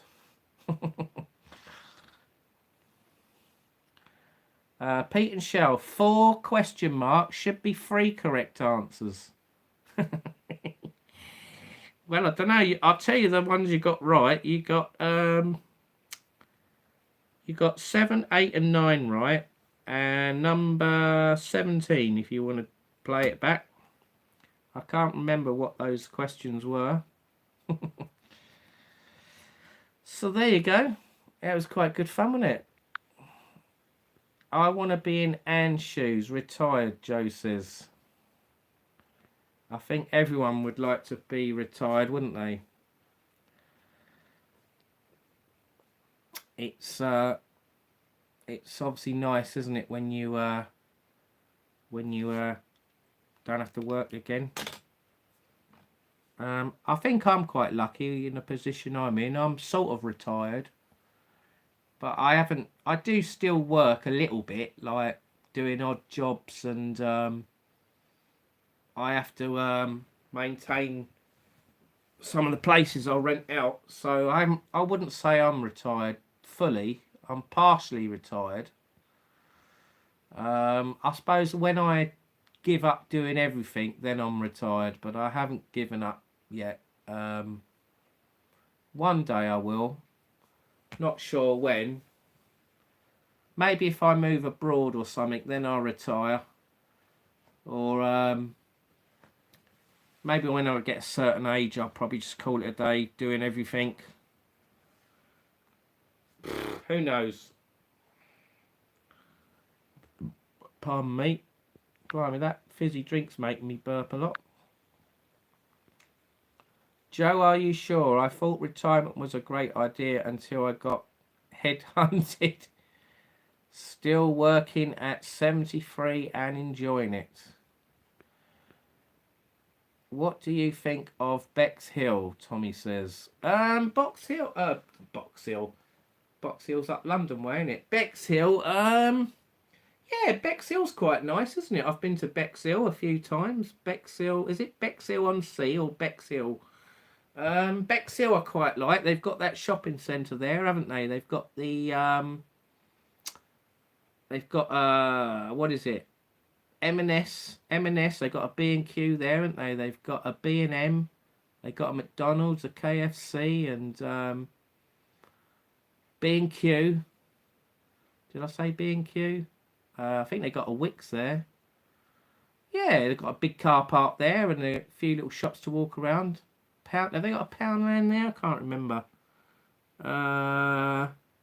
Probably a few I've missed out. I've been into Bexhill town centre. They got there's a road near the station, and they got all these cafes. There's a lot of cafes in one road, and charity shops, and a few other shops. I should do a vlog there sometime. Can't remember if I've only done a few vlogs in Bexhill, so I might go back along there sometime. Anne says she doesn't want to be retired, to be honest. Always feel 30 in my head and would love to be back working. Yes, do a vlog in Bexhill, Tommy says. Okay. And no way is David 73. Not many have done videos in Bexhill. Would get good views and interesting. Yeah, like I say, I've done a couple of videos in Bexhill. I'm trying to remember what I've done now. I've done 2 or 3, I think, from memory. I've been to the McDonald's. Can't remember if I went in a cafe somewhere now. That's going back to the really early days of YouTube. Might have done one walking down the street. I can't remember. But if I haven't, I will do one. Yeah. Hastings is a good place as well. Hastings. I have done some vlogging in Hastings, but I haven't uploaded them all. I remember my friend Lucas. He told me that there was a fish and chip shop in Hastings, and they do a portion of chips for £1, and I didn't believe him. I said, no way is there a fish and chip shop in Hastings that does a portion of chips for £1. Or it was £1.20, something like that. And I went there with him one day. It was a couple of years ago now. And no word of a lie, he was right. They did do these portion of chips for £1 or £1.20. I can't remember the exact price. I actually done a video of it, so I need to look it up. And I was going to upload it, but I never uploaded it in the end for some reason. It's one of those videos that sort of I couldn't be bothered to upload, but I should have done, really. I would imagine now, though, maybe 2 years later, you probably can't get chips for that price now. But when they're probably all shut down, most of them now, the fish and chip shops in Hastings. Maybe they only open in the summer season. When they all open up again, I'll go back there, and I'll go back to the place that I went if it's still there, and I'll check.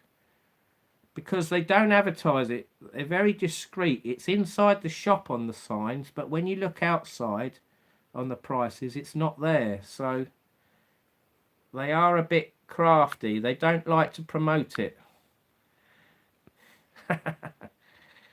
I know they have many fish and chip shops open, all in the row. Yes, that's right.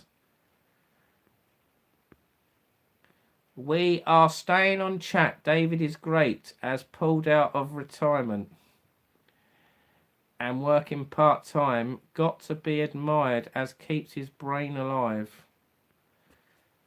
Okay, well, thanks for staying, Anne and David. Yeah, I think that's the problem, isn't it? When you retire, you do get lost. You do get bored. Like I say, I am partly retired, and I do get bored, definitely. I get bored. You know, some days I just sit indoors doing nothing, and I waste a whole day, and I go, why did I do that? You know, I could have done this, I could have done that. Another day I'm out and about, busy, and another day I'm out with friends or family. My life does vary from week to week, month to month, what I do.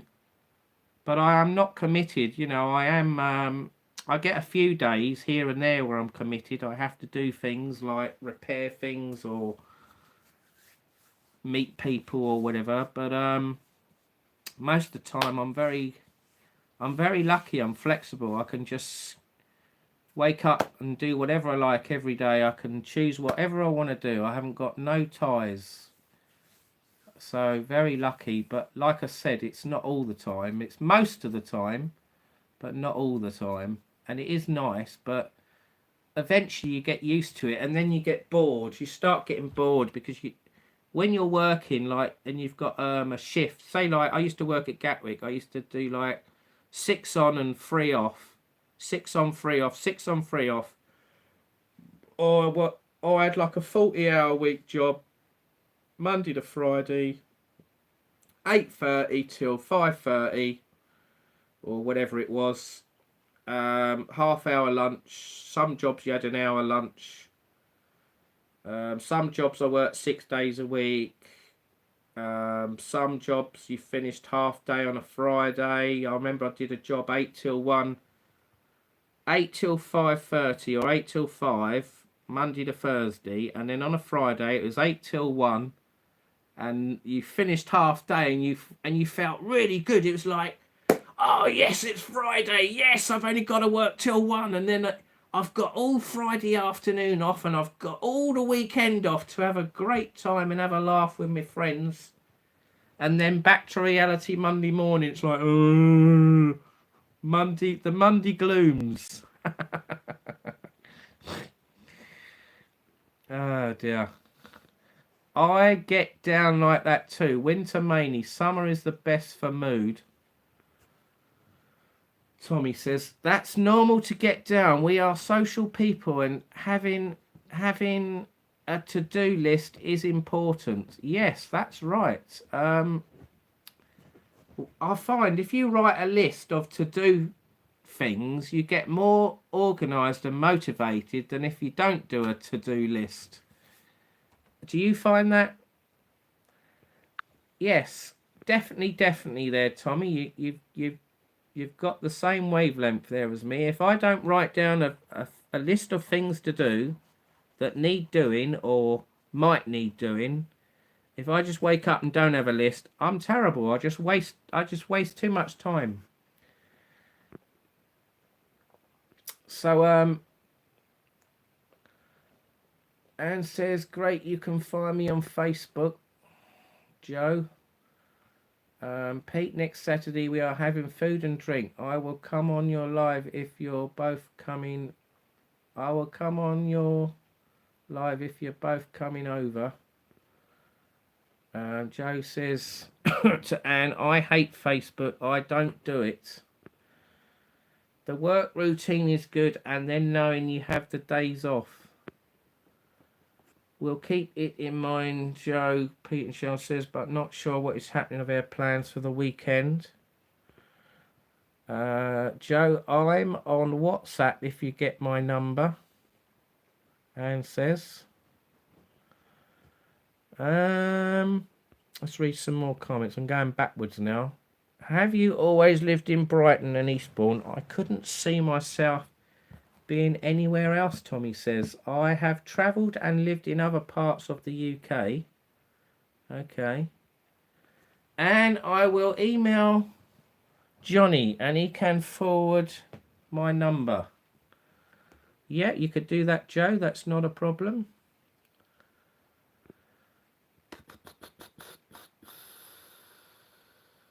Right, yeah. David Butler says, Joe, JMJ, remember the 1950s so clearly, including the politics and the news, was glued to the BBC radio from age 4. That was 69.5 years ago. Wow. It's funny, isn't it? It's funny how some people can remember a lot of things when they were younger, but not when they're older. Do you know what I mean? I know someone, I don't know if I've ever mentioned her name before. Her name's called Celine. And this lady, she's about 52 now. She's about 3 years younger than me. And she, I don't know how she does it, but she can remember dates and times, the exact date and times of when she's met people. And it could be like a year ago, it could be 6 months ago, it could be 5 years ago, and she will know the exact date and time that she met that person. I mean, how many people remember the exact date, time, and place when you met someone. Can you remember all those dates and times when you met someone or some friends or family? I mean, there's not many people I know that can do that, but everyone's different, isn't it? I mean, I was watching that Benidorm. I was watching Benidorm last night. I like watching Benidorm. And is it Tiger and Joey? Is it Joey, the funny guy? He's not all there in the head. And then Tiger was going, what's 53 times 6 or something? Or what's 1.2 million divided by 12 or something? And he was coming out with the exact answers. And like the Tiger guy was going, what? That's unbelievable. That's incredible. And like all the time he didn't know he knew how to do that. And he just come out. I mean, obviously it was fake, but like some people do actually know these things, these numbers. You know, you tell them a sum and they will give you the answer out of their head. How do they learn that? How do they know that? It's quite amazing. One of your ex, LOL, Denise says, no, it's not one of my exes. No, definitely not, Denise.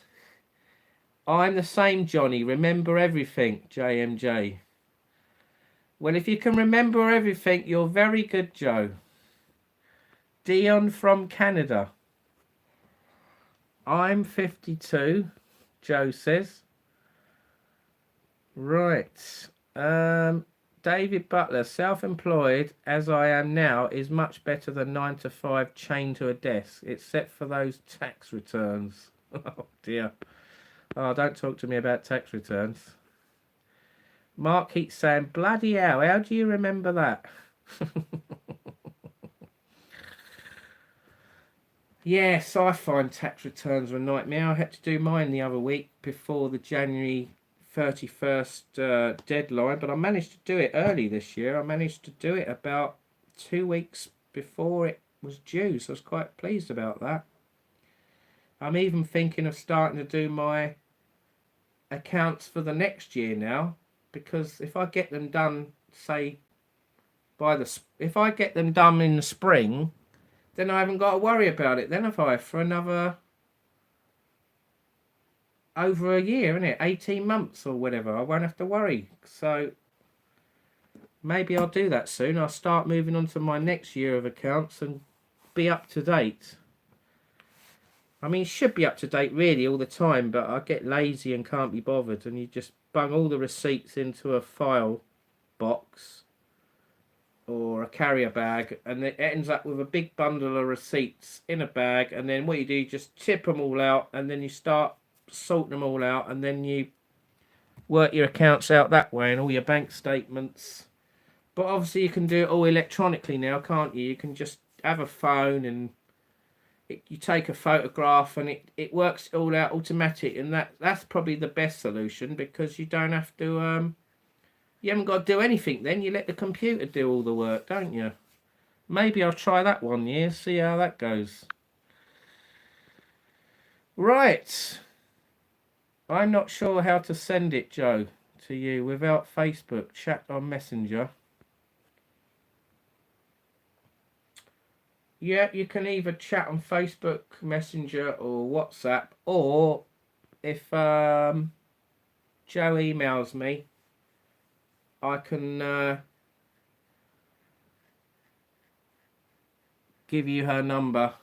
Well, yeah, you'll get the number, don't worry. Yeah, I'll work it out. Johnny, we pay an accountant to do all that. Yeah, I used to have an accountant, but then I thought, I'm only a one-man, because I used to have a business years ago. I remember I used to pay an accountant. It was like 200 quid a year to do my accounts, which was quite reasonable at the time. But then I realised, hang on a minute, I can do it myself. It's not that difficult. So I started doing it myself. And then obviously when you work for someone, you don't have to worry, do you? Because you just get a wage pack and it's all been calculated. So when you work for someone, it's quite good, because you don't have to do any of that, do you?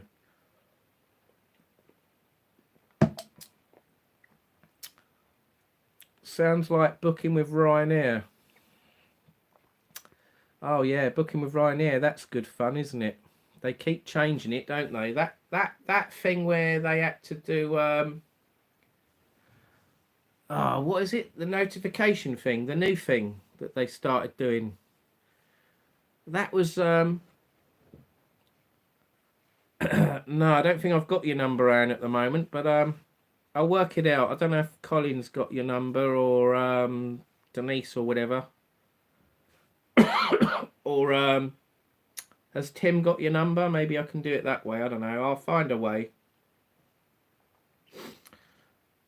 Right, so what was I saying? Yeah, what was I saying now? Oh my god, I've lost it. Talking about accounts, weren't we? I need to look at Pete and Shah's comment again. What was it? Sounds like booking. Oh yeah, Ryanair. That was it. Ryanair. Yeah, they had this verification thing, wasn't it? The verification thing they brought out, and I remember I booked some tickets, but not direct with Ryanair. I went through the travel companies like Love Holidays and who are the other ones I've booked? eDreams, and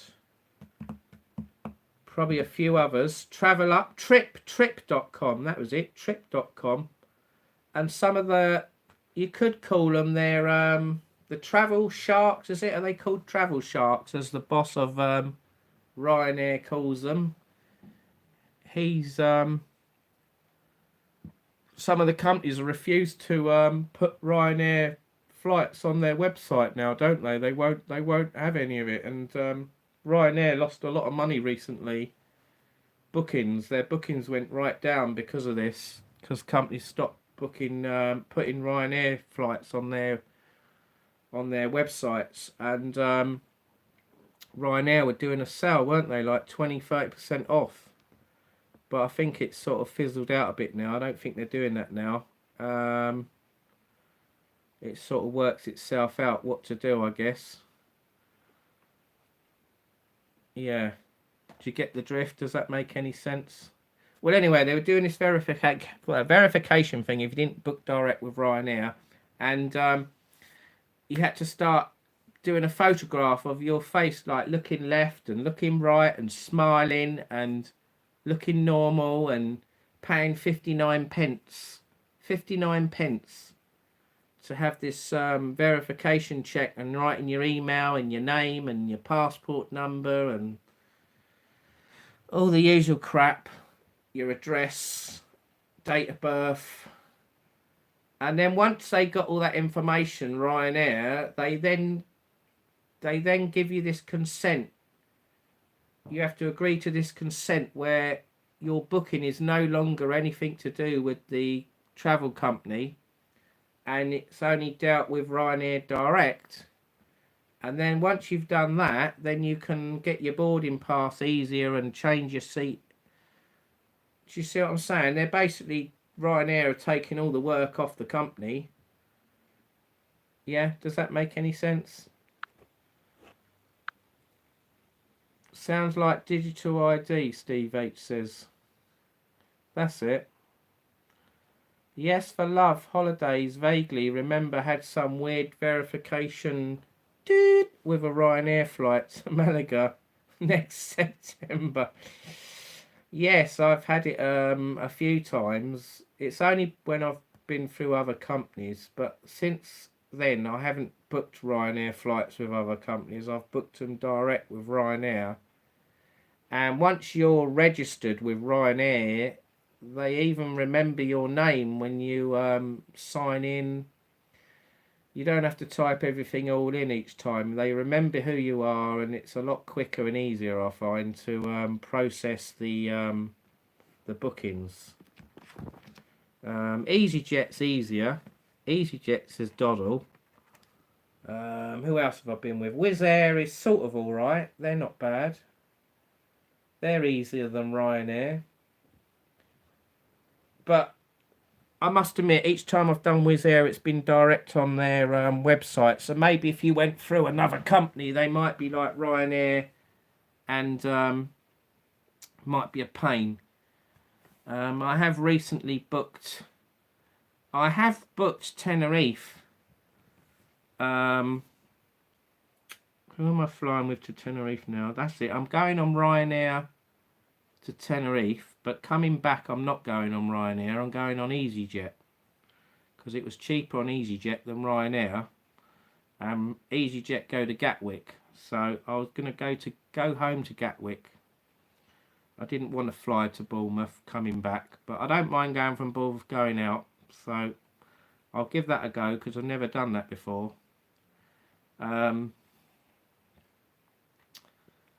Yes, but I've booked this flight EasyJet with a company online, so I'm hoping that that booking will be straightforward and not complicated near the end, like some of them are.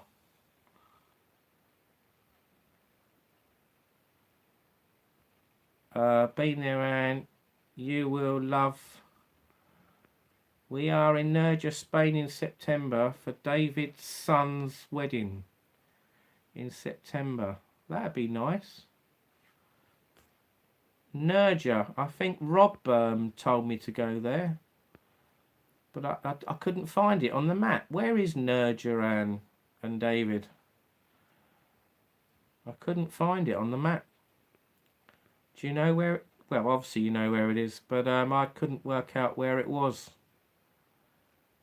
Do you British allow EU citizens in your country after nasty Brexit? Yes, I think we do. Steve H doesn't have a passport. Oops, my passport runs out in August. Oh, you'll have to get that renewed then, Joe, if you want to go to Tenerife in March. I think it's got to be valid over 6 months now, isn't it, to go abroad?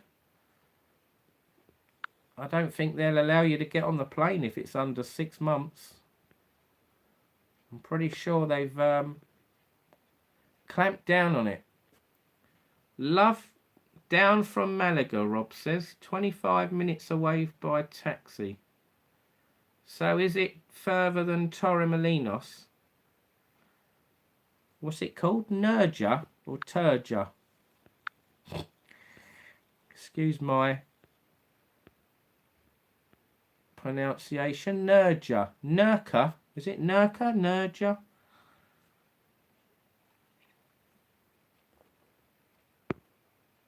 So what's the time? It's 11:30. I've gone over the time, and I've gone 30 minutes over 2 hours. I said I was going to end at 2 hours.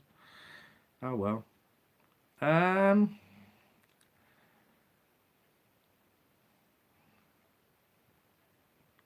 Nerka. It's called Nerka. Johnny Vlogger. I'm going to Palma de Majorca, Santa Ponza, May the 28th. EasyJet from London Luton Airport. $14.99. Wow, that's cheap, isn't it? It's up a mountain, Johnny. Do you know, that might be the place that someone was recommending me when I was in Coraleco. I was at the Aberdeen Steakhouse in Coraleco. Pete and Shell knows where it is because they came with me once. And I met this Irish guy when I went back there again. And he was going on about a place up in the mountains. Maybe that was the place. I didn't look up in the mountains. I was looking down the coast. So that's probably why I didn't find it then. Let me quickly look on my map. I'm just looking on Google Maps. See if I can find it. Nerja is on the coast, David says. Joe, apologies, you are correct. Pronounce Nerha. Nerha. Not Nerka. Nerha. It's up a mountain, Johnny. It's up a mountain. How far up in the mountains is it then? Oh dear, this is funny. I'm looking. Hang on a minute, I'm in the wrong place. Alicante, that's no good, is it? Right. Oh dear, miles out. Hang on a minute. I'm not going to find it near Alicante, am I? Silly Johnny. Right, here we go. Benalmádena, Malaga. I can't see it on the map. Right, how far inland is it then? What are we talking? 50 miles? 10 miles? Mijas, is that it? No. Oh dear, I can't find it. No. You're going, it's there, it's there. 58 kilometres from Malaga. Okay. Your sister goes there 4 times a year. Wow. So what's that then? 50 miles. So what? Roughly about...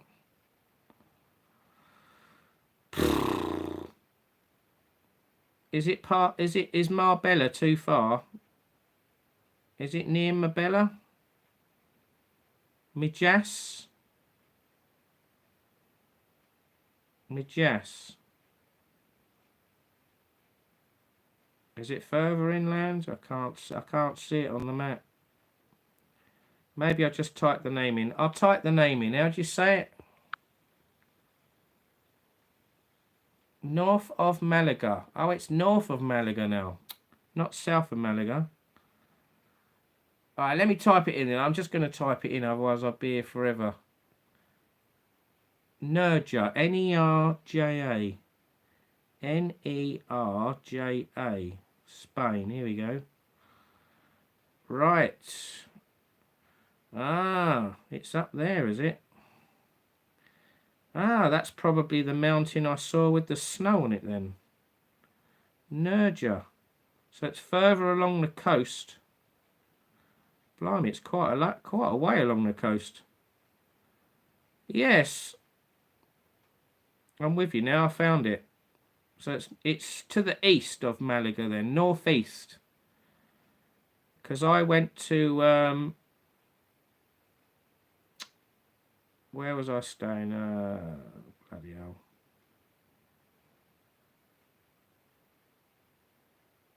Pedregalejo. Pedregalejo I was staying in. And that's just outside the centre of Malaga, to the east. And then Nerja is a lot further along the coast. Playa del Salón. Playa el Salón. Have you been there? There's a beach south of Nerja. And Playa de Maro. Alhambra Fassi. Does that ring a bell?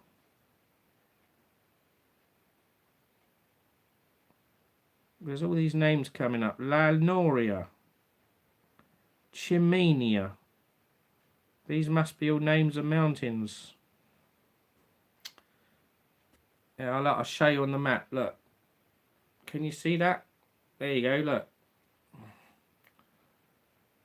There. Nerja's in red. Nerja. Seemed like an hour on the coach to get there from Malaga. We started at Estarte and went all the way to Gibraltar. Fly from Malaga to Mallorca. Be so fun. Okay.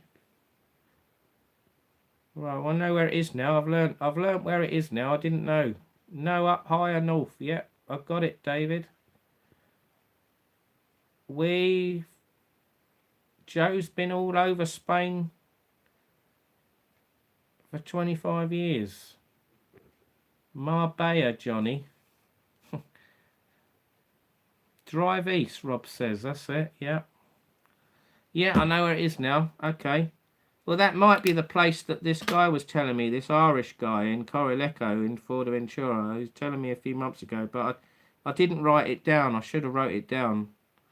He said you go up this mountain and you've got these amazing views, and it's looking down on the coast.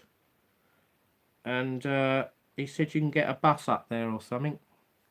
I don't know if it's the same place, but it's obviously popular with people. They go up there apparently, but I can't remember the name. It might be where you're on about. It might not be. Amazing village called Frahiliana, inland from Nerha.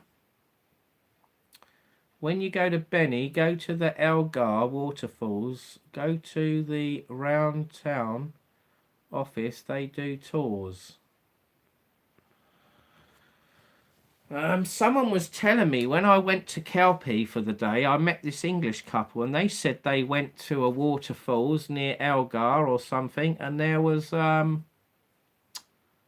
I can't remember what it was now. There was like a doll's place or something, a doll's place near Elgar waterfalls. Is that right?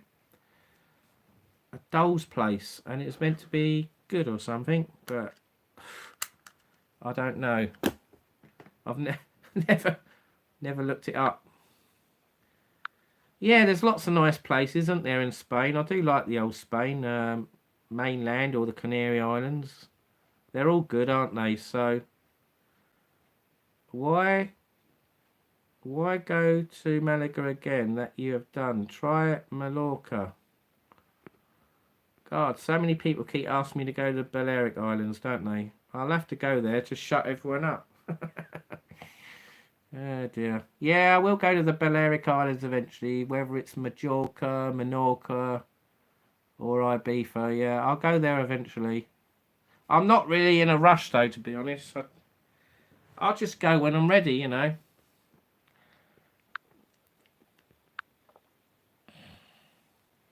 Never heard of that museum, Rob says.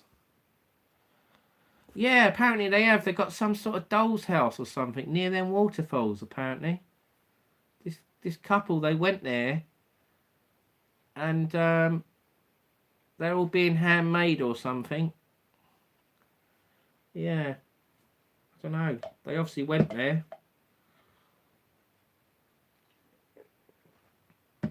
They just found it when they went that way. They didn't know it existed before, but it made the day out more interesting, if you know what I mean.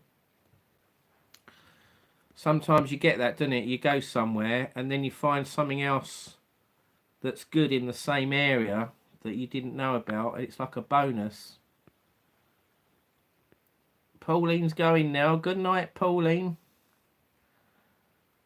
Sam and Jay just got back from Albufeira. They loved it. Albufeira, that's Portugal, isn't it? Pete and Shell went there, didn't they? And Kevin, Scotsman in Tenerife. I think the Mat Master went there as well, didn't he? Did the Mat Master go there as well? I swear he went there. So he's in Australia, isn't he, right now? Lovely place there, Johnny. Worth a visit. Okay. Yeah, it sounds very good, David and Anne. I'll have to... How much is a beer in Nerja? Are they cheaper or are they about the same as Malaga? I mean, a lot of places in Malaga were charging sort of €3-4 for beers, I noticed. When I went down to Benalmádena, the prices were cheaper. They were the cheapest beer I found in Malaga. I think it was $2.50 was the cheapest beer I found. Do you know anywhere that does beers cheaper in Malaga than $2.50? I couldn't find a beer any cheaper than $2.50. That was the cheapest beer. Most were €3-4, €3.80, €4. Nerja is not a cheap resort. It's rather classy. Okay, Rob says. So it's a bit like that other one down near Gibraltar. What's it called? Estepona or whatever it's called. Is it Estepona? Epona or something? I think if I go back to Malaga, I'd like to go to Gibraltar next time. Go round Ben El Medina more. Maybe try Nerja. Definitely a trip to Gibraltar. Gibraltar I'll definitely fancy going to. I don't know, maybe I have to do 2 trips there then. Maybe do a trip in the North Malaga area and go along to Nerja. Then maybe another time go down Marbella. Estepona, that's it. Estepona. Is it Marbella? Is Marbella down this way, isn't it? Marbella? Oh yeah, Marbella. Estepona. Gibraltar. I definitely want to go down that way. So probably another 2 trips to the Malaga area then. Granada. Has anyone ever been to Granada? I remember seeing coaches going to Granada from Malaga. That seems quite a popular coach journey for some reason. I don't know why. Has anyone ever been there? Granada? You've got Almeria up along the coast, haven't you? Almeria. Has anyone ever been to Almeria? There you go, there's another resort. Yes. Lots of places in Spain, aren't there? Spain's massive.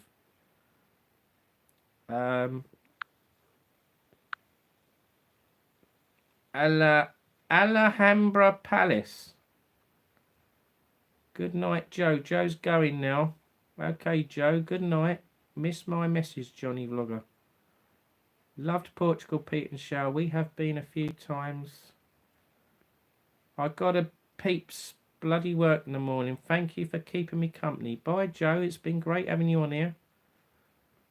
Buy all the towels the next time. Pete and Shell have been a few times, Portugal. Gouda l'Est is the best tour. Castle, museums, restaurants. It's really beautiful. Great for filming. Gouda l'Est. Okay. Menorca is like a calm, chilled out island. Mola 182. Mallorca is the Tenerife of the Balearics. Biggest and most popular. Ibiza is for raves, parties. I think I'm out. I think I've grown out of raves and parties now. I don't think I'm into that anymore. Unless I have a few Red Bulls, I'm like, ooh, quick, I need to go to a rave. I do get me odd funny moments. I was watching a video the other day. This 60-year-old was doing rapping at 60, and he was doing it in I think it was America somewhere. It might have been New York, might not have been. And he was doing it in front of these coloured guys that were like the proper rappers of America, And they were like looking at this guy like, it was like, they were like gobsmacked. They were like, couldn't believe how fast and all these amazing moves he was doing. So it just shows you some people do shock people with their ages. And we got Colin online. Hello, Colin. How you doing? Cole's Place. Hey. Rob, you got a brother that lives in Almeria. Okay. Albufeira in Portugal is reasonably priced, Pete and Shell says. Okay. Yeah, I've still never been to Portugal. I might have to go there one day as well, yeah. I fancy going to Lisbon, Porto, down to Faro and Albufeira maybe. So maybe 2 or 3 trips there, maybe in the future. Madeira as well, the island of Madeira. I'd like to go to Madeira. I've seen quite a lot of. You can get a cruise ship to Madeira, can't you? Or fly there. It's a bit of a dodgy airport landing there, Madeira. They get strong crosswinds, and if they're too strong, the plane diverts. It doesn't land there. I think you get 3 attempts, and after the 3rd attempt, if it can't land on the 3rd attempt, it goes to the Canaries, doesn't it? It lands in Tenerife or somewhere until the weather's better. I think I'd be pooing my pants if I was on a plane and it couldn't land. After the 3rd attempt, I'd be going like this. Oh my God, get me off this plane. We're gonna die. Oh dear. Has that ever happened to you? Have you ever been on a plane and it can't land at the airport? And it keeps going round and round and it fails and then eventually it diverts? Have you ever had that? It's never happened to me, touch wood. Never, ever. Hopefully it never will happen, but I bet one day it will. Dear, oh dear. It must be a scary experience. It must be. Especially if the wing of the plane, if it's like about to land and there's a gust of wind and it goes like that and it drops and the wing hits the runway or something and then it goes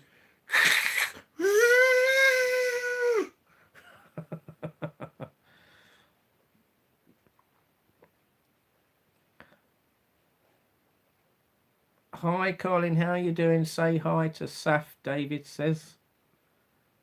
Pete and Shell says yes, Dubai, flying back from Singapore. Oh dear. That sounds scary. Rob had a near miss to Skiathos once.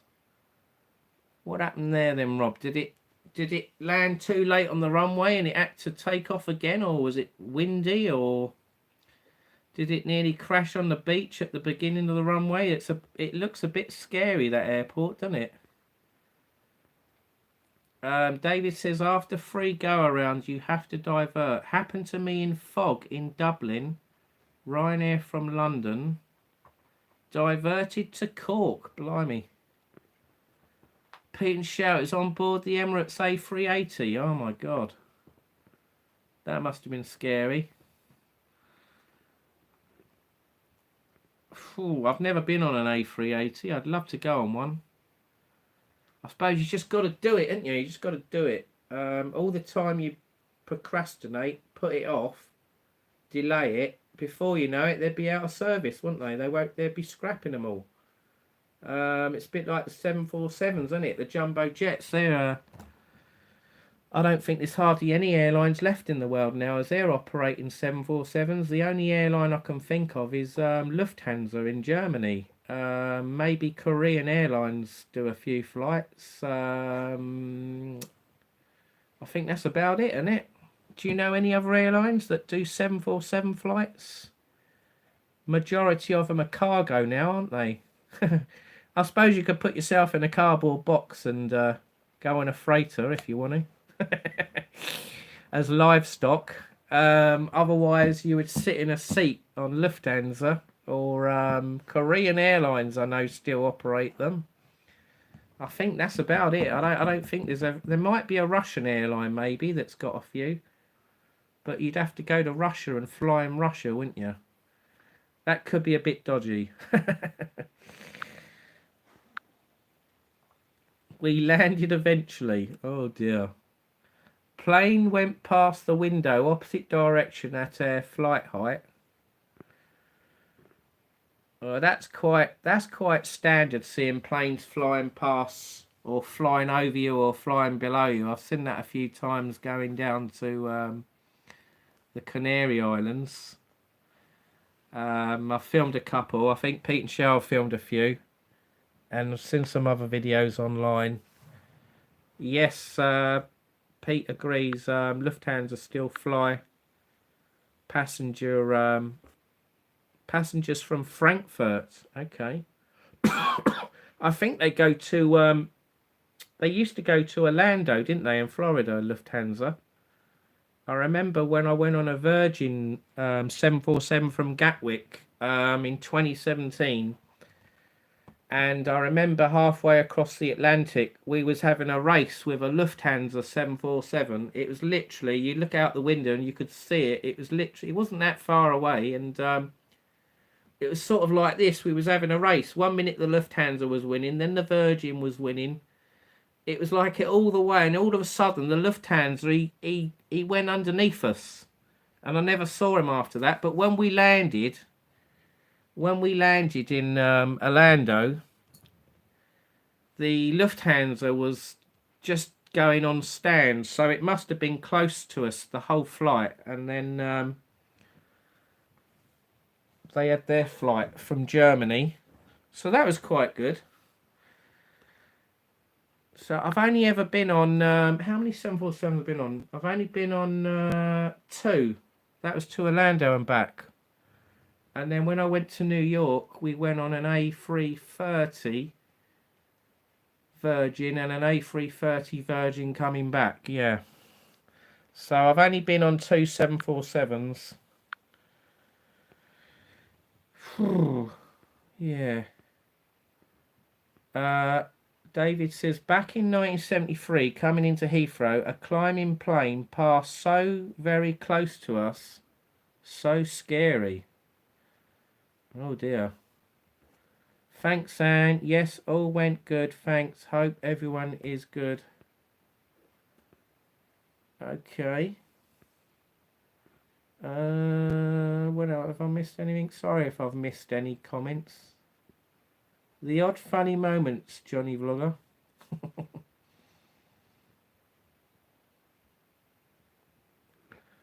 I'm going back on some old comments here. Apologies. On a tour, and the week before, my car from Nerja to Granada, beautiful old Moorish city.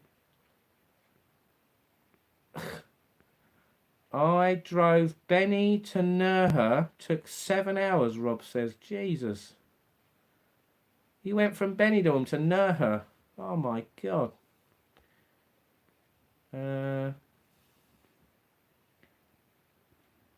You drove Benny to Nerja, took 7 hours. Never happened, eh? What does that mean? Had a near miss. Oh, I've read that one.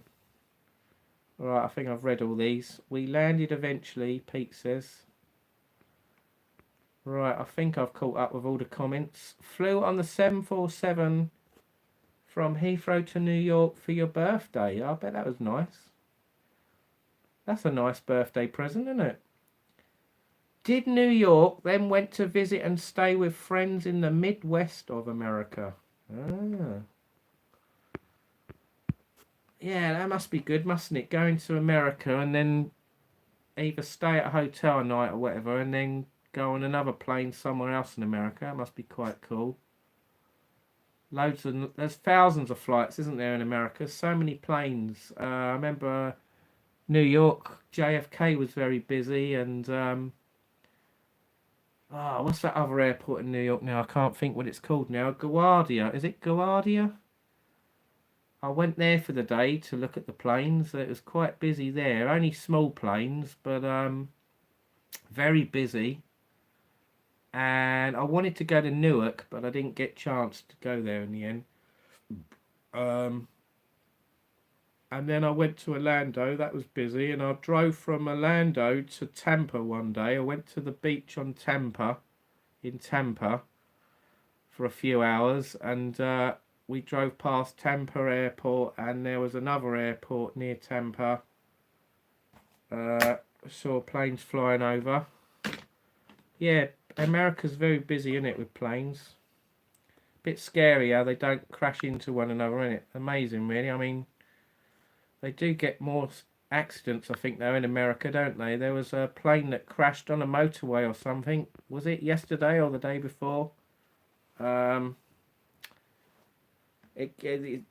pilot was saying, we're not going to make the runway, and then the next thing, they crashed on the motorway before the runway, and I'm not sure if the pilot survived or not. I'm not sure. 2 people died apparently.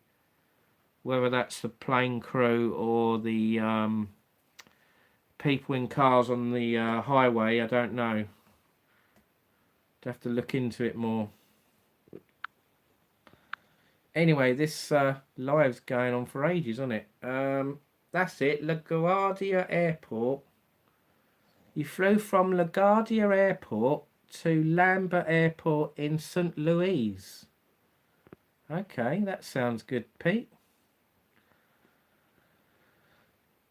So that was obviously on a smaller plane, wasn't it? Can you remember what plane it was you flew on? If I remember right, the planes I saw when I went there, they had American planes. They had American Eagle planes and what was the other ones they had there? Can't remember now. Can't remember anyway. Anyway, I was standing on the perimeter of the airport by this housing estate. Literally, people living by the airport, a housing estate. And the planes are literally flying like 100 feet over these houses. Every 30 seconds there's a plane coming into land. I mean, I like my planes, but I think that would start driving me mad after a while if I lived there and a plane was coming into land every 30 seconds. It'd probably get quite annoying, wouldn't it? And all that air pollution. It was right by a highway, this housing estate, right by the airport. You think how much air pollution there is there? It must be crazy. When I was 20, had been to Kennedy, LaGuardia and Newark. Wow. We've got the vlog on YouTube on our playlist taking off. Alright. I'll have to have a look at that.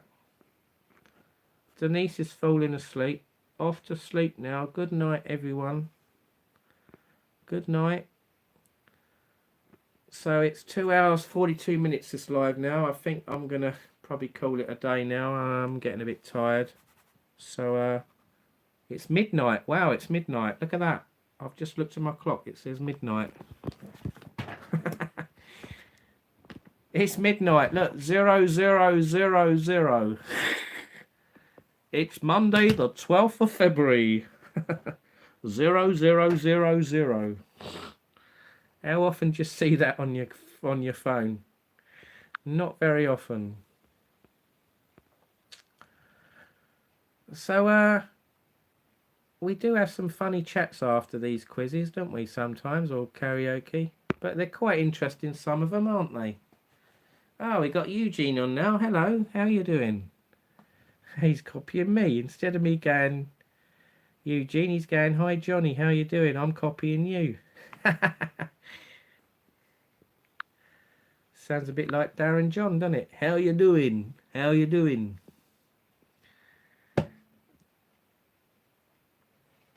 What's the YouTuber I keep watching lately? Gary Eats. Gary Eats. Has anyone watched Gary Eats?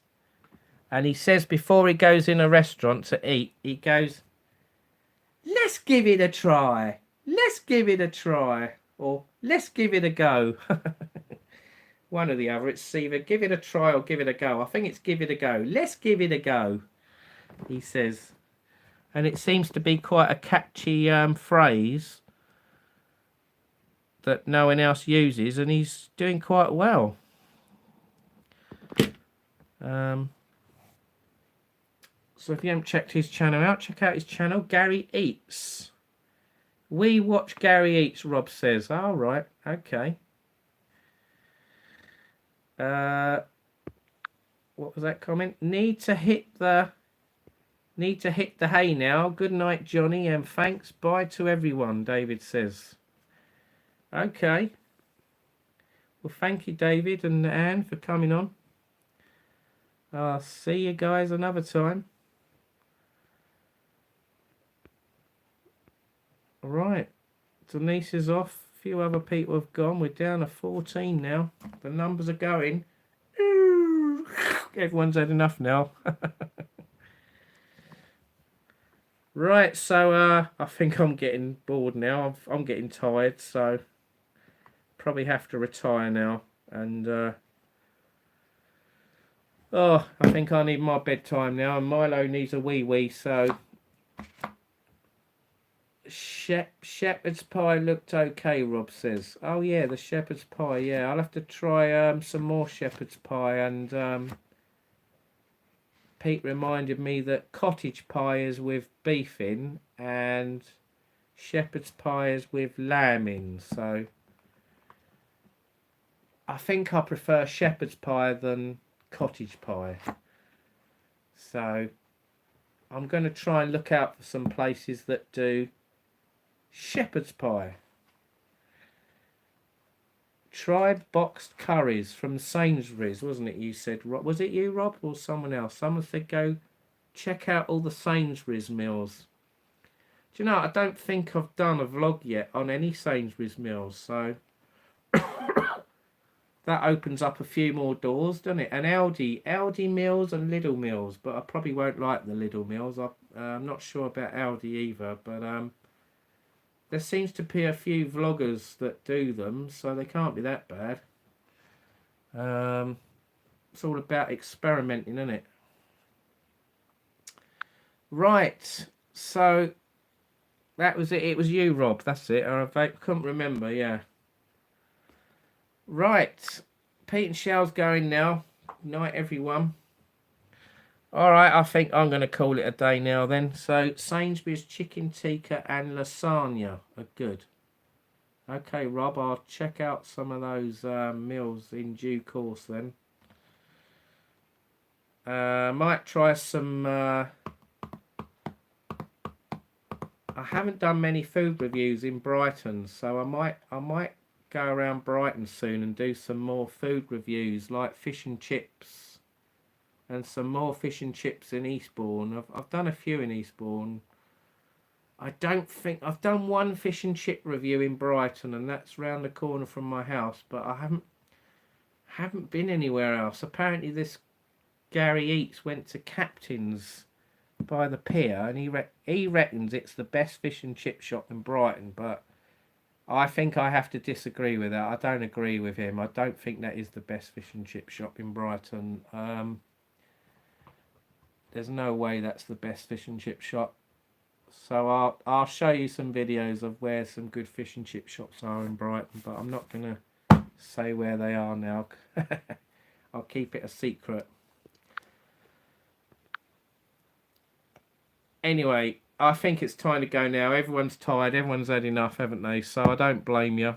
It is gone midnight. It is Sunday night. I didn't anticipate to stay on this long. I said I was going to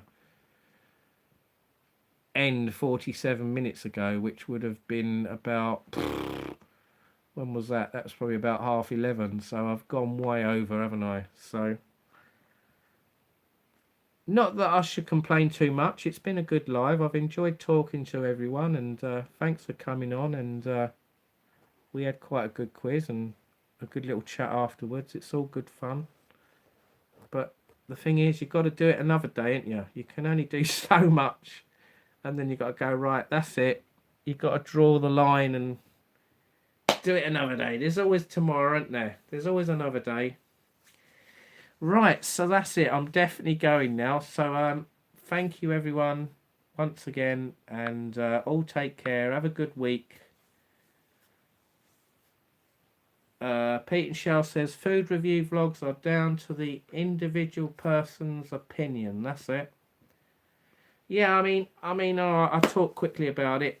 Some people look up on TripAdvisor or Google or whatever, and they pick the one with the highest ratings or the best reviews, and then they go and film a vlog there thinking that that's the best one. They don't live there.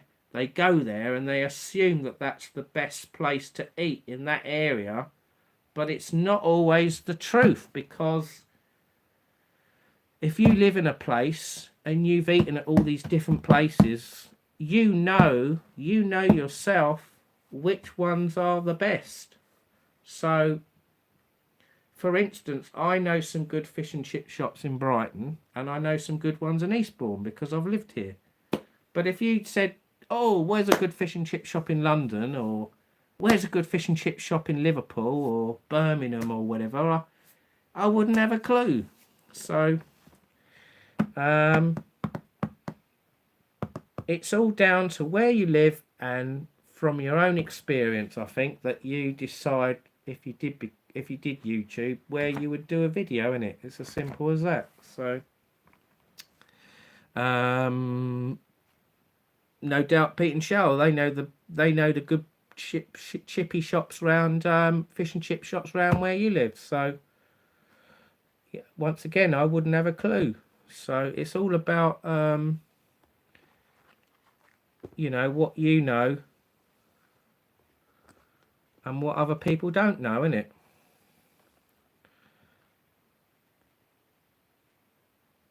There's like a saying now, isn't there? Let's see if I get this right. I'll probably screw it up. It's not what you know, it's who you know, isn't it? It's not what you know, it's who you know. Yeah? So there you go. I'll end on that point and say good night. So thank you, everyone. Have a good week. Take it easy. See you next time. I'm not sure when it will be. Maybe midweek, maybe. I might do a live Wednesday. There you go. Unless I'm out in the next few days, I might do an afternoon live, maybe. I might do a random live somewhere.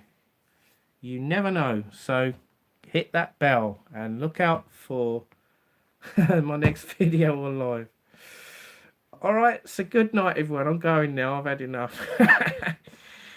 Take care, everyone. See you later. Watch the Super Bowl. Oh, no, I don't want to watch I'm not into that. I can't be bothered with that rubbish Super Bowl, whatever it is. Who is it? The 49ers and someone else? I mean, if I said who's going to win, I'll say the 49ers. There you go. We'll see in a few days' time or tomorrow if I was right. Alright, so I'm out of here. Good night, everyone. Take care. Bye. Bye-bye. Good night. Bye.